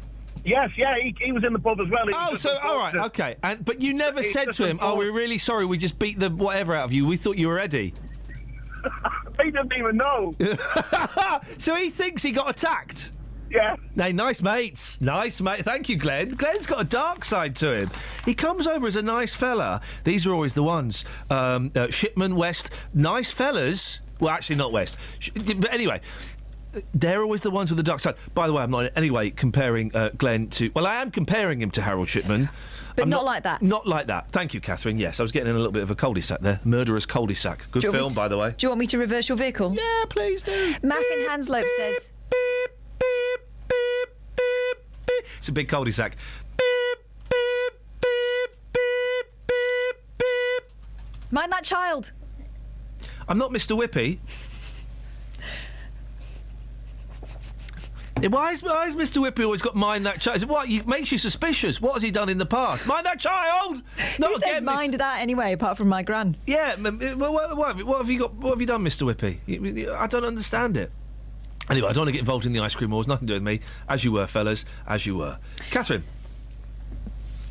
You know, they used to do it without before they invented cones, you used to get like a little tiny vase. A vase? No, yeah, you had a vase of ice cream? Yeah, and it used to be passed around. It was like a communal one, and it used to be called a tuppenny lick. Oh, I do remember the tuppenny lick. That was your nickname at school, wasn't it?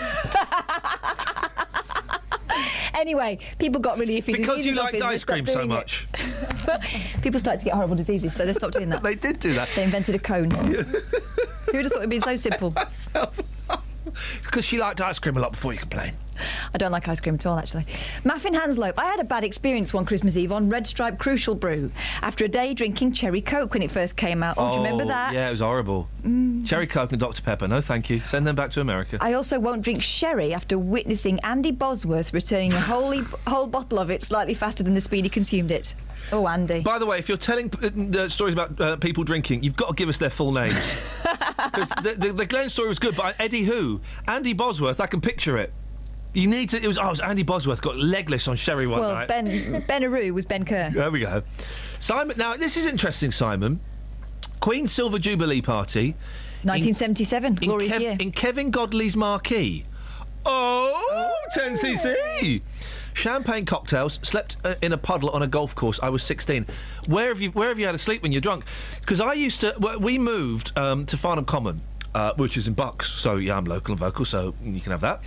But all of my friends used to live in Slough. It's about 3-4 miles. I drive that road quite a lot now, and I used to walk from Slough to Farnham Common when I was K-Lide at the age of about 16, 17. It's a flipping long walk. What I would do... It would be like then you couldn't get buses to there, and I couldn't afford a cab, so it's like about a 2-hour walk. So I would run bits of it. Like this is like 1 o'clock in the morning. I'd run bits of it until I got out of breath, and then I'd walk. Then when I got my breath back, I'd run a bit so I'd get home quicker. That was my philosophy. But also, I'd stop and have little dozes on the way home. I'd have a little doze because you think, the number of dozes I've had on the Slough trading estate, just because I thought, I'm a little bit. Let me just have a 10-minute doze, and I'd wake up covered in dew. Yes. Bus stops, I've had dozes. Parks, I've had dozes.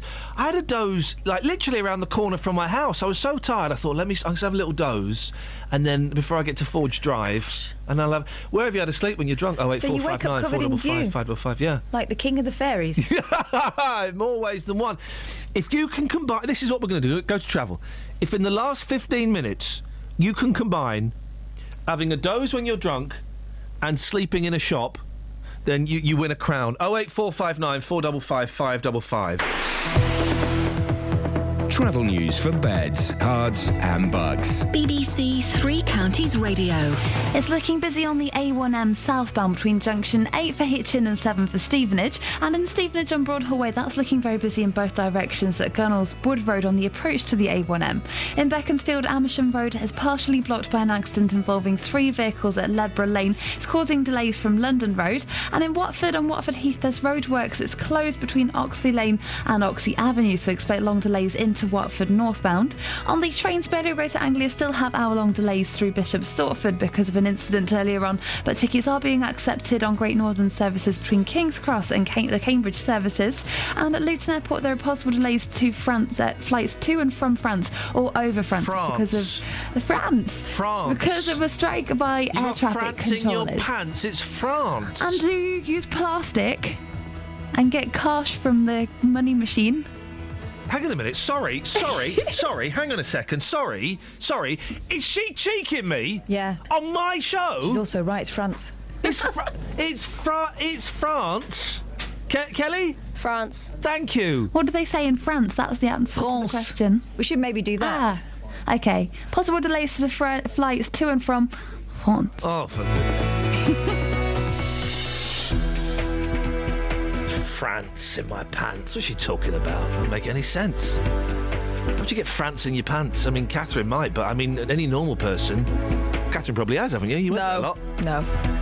Spain? She actually winked at me. She winked at me. 8:46, it's Wednesday. If any show's going to get me the sack, it's today's. 8:46, it's Wednesday the 8th of April. I'm Iain Lee. These are your headlines on BBC Three Counties Radio.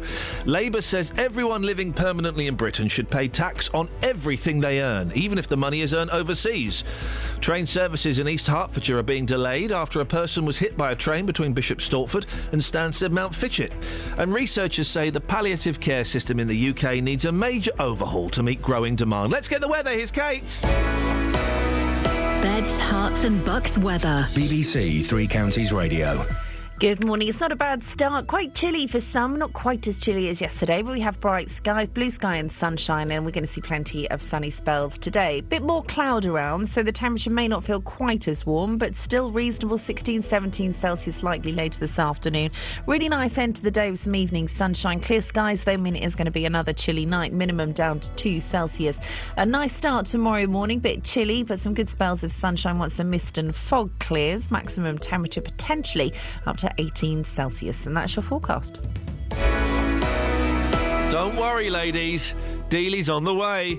Sometimes in life, things don't always go to plan. It worked perfectly for 2.5, 3 years till 2 days ago. He should refund me £1,900. Which is where we come in. We managed to get them to agree to come back in to the property on an agreed date. The JVS show takes on your consumer problems. I've basically lost the whole lot in administration charges. And helps to get to the right solution. I've received a cheque back for £578. Jonathan, I can't thank you enough. I don't know how you do what you do, you and your team. The JVS show, weekdays from 9, here on BBC Three Counties Radio. Hey up, Dealey. Hey, good morning, boss. Where have you fallen asleep when you're drunk? On a train once. I ended up, where did I end up? It was a long way from Hemel, put it that way. Yeah, you probably still had fun there. Yeah, still had lots of fun, yeah, you know, waking up on the train, how am I going to get back? Oh, the excitement, the next one's not running for 2 hours, hanging out with the locals there, wherever I was. Doing a and coming back, yeah, why not? It was good times, yeah. Yeah, great times. Have we got any more texts, Yeah, Catherine? loads. Okay, let's have a few more texts and we'll speak Let's about just jeans. say, we're not glorifying drunkenness. Most of these are hideous stories, and the people telling them are laughing. They're because losers. It's so horrible. Everyone's a loser. Mark in Bedford used to go out with a girl from Derby. Mark's a loser, and so is the girl. No, it's the girl mostly. She passed out in Pizza Hut toilets. I mean, who gets drunk in Pizza Hut? oh gosh. Well, I used to do a television programme called Rise, a breakfast show that I loved and nobody watched it. The rap party, I mean, it was coming close to the dark days. But with the rap party, everyone's having a good time. And then suddenly I wake up in the toilet. I'm on the floor. No, first of all, I wake up on the balcony with wet trousers. Oh, no. I fell asleep on the bags of ice. Okay. And that's fine. I go back to the party. Then suddenly I'm awake. It's like 3 o'clock in the morning. I'm in the toilet. And there's nobody in the building. Everyone's gone. I could have been dead for all they knew. I found them. The party continued. And then it got even worse. Wow. Anyway, go on. Can't you go back to those days? Let's go back to Pizza Hut and the girl from Derby. Maybe once. She's in the toilet. She's very drunk. Yes. Mark in Bedford resumes. She woke up after everyone had gone home and it was all locked up. Had to be let out by setting the alarm off to get the manager back in. Mark. She sounds like a keeper. I would have helped myself to olives.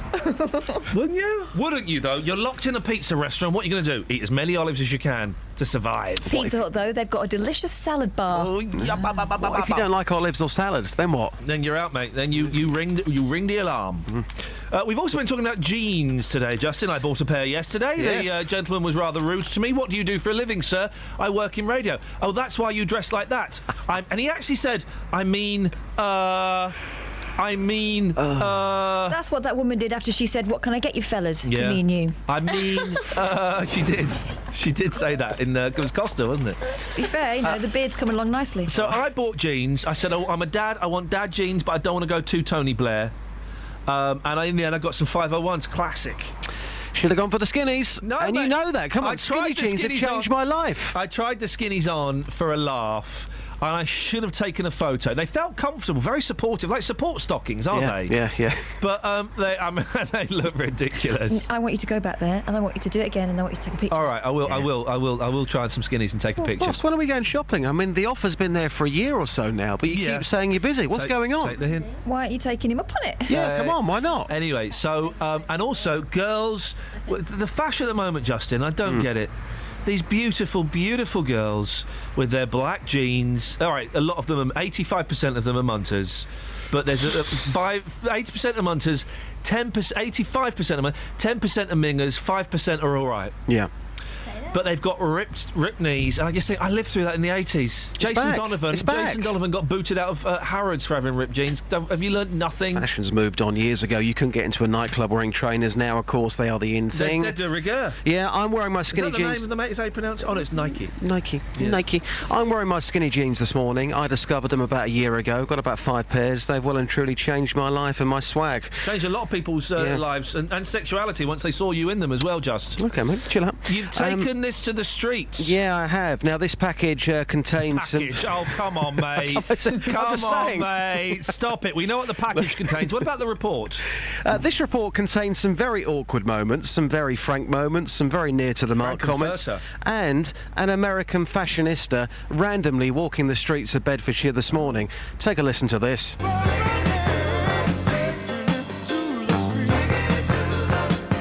Taking it to the streets with J-Dog. Hey man, you're listening to the Iain Lee Breakfast Show.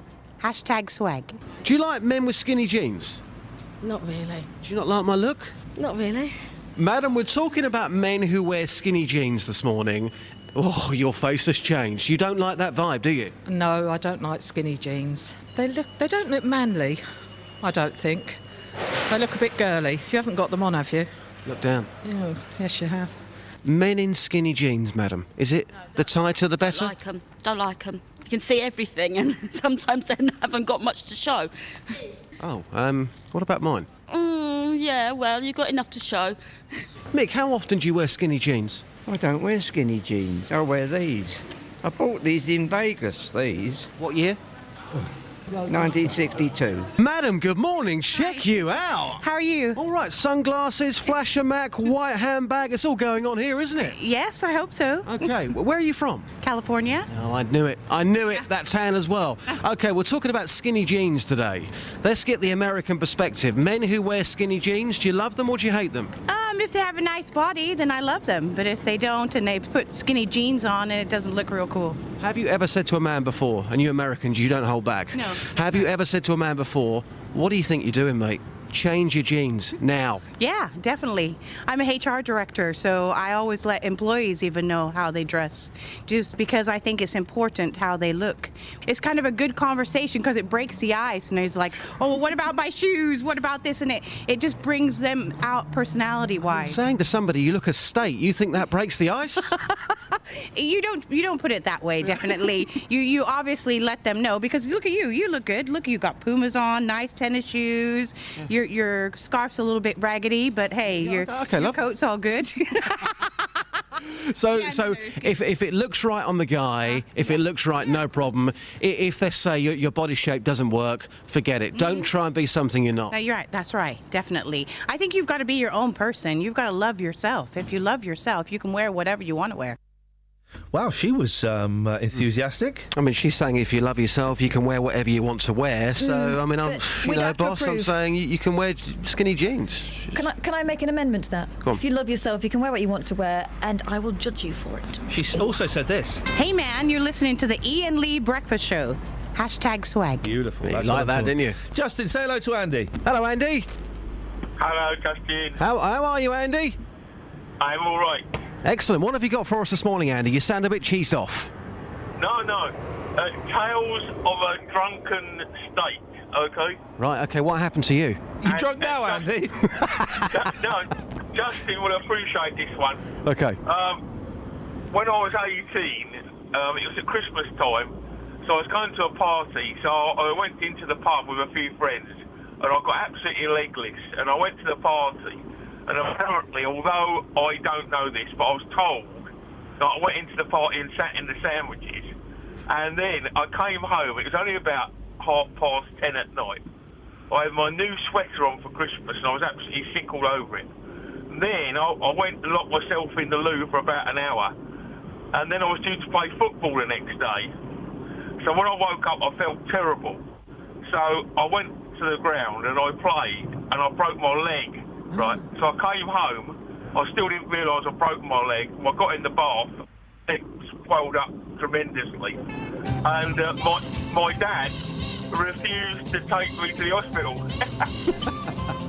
I've got a question for you, Andy. You say that you fell asleep in the sandwiches. What flavour were they? They weren't smoked salmon by any chance, were they?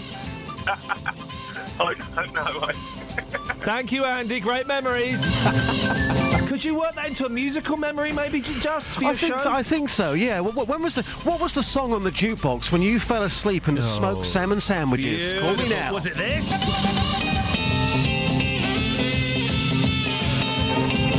Justin, excellent stuff today. We'll speak to you tomorrow. And by that I mean I won't be talking to you in the office. All right?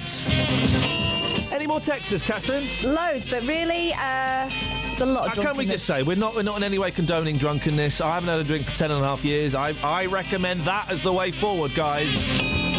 Although on my last days, I'm gonna go mash up. Seriously, I'm gonna drink it. I'm gonna swallow it. I'm gonna snort it. Seriously, the last few days of my life, I am gonna go mash up. No, you're not, because I'm gonna drop it. Because I'm gonna inject it. going to drink it, I'm going to snort it, I'm going to lick it. I'm with you on that. Yay! Well, the thing is, right, at your age and at my age, we'll manage about 2 hours and fall asleep. Beautiful! Go on, give us a couple of texts. All right, here we go. From Jamie in Luton. Southern Morning, Comfort. Jamie. I was 16 to finish my GCSEs. I drank a bottle of Southern Comfort. Whoa. I managed to get home and went to bed. I went to sleep on Thursday. I woke up on Saturday. Way! Never again. It's going on the whiteboard for tomorrow. When have you lost a day or more? Oh, that's a good one. You can start emailing us those if you want. Iain.lee@bbc.co.uk. Tomorrow's show is a when have you lost a period of time? That's what we'll call it. When have you lost a period of time? Well, Kelly's about to lose her job. What are you doing? Minding my own business. What about you? Clever. Travel news for beds, cards and bugs. BBC Three Counties Radio.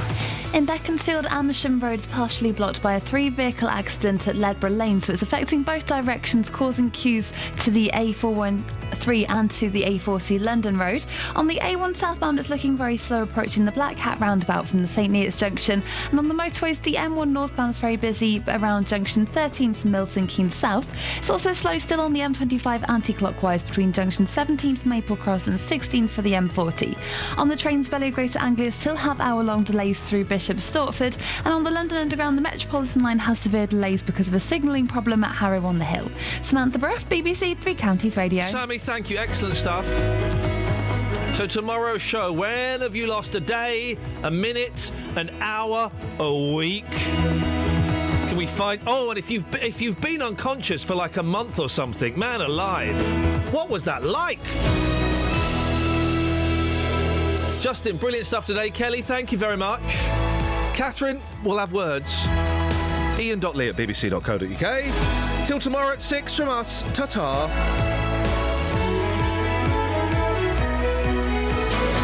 Local and vocal across beds, hearts and bucks. This is BBC Three Counties Radio. Thank you, Ian. Good morning. Welcome to the JVS show. I'm Jonathan Vernon Smith. It's Wednesday. It's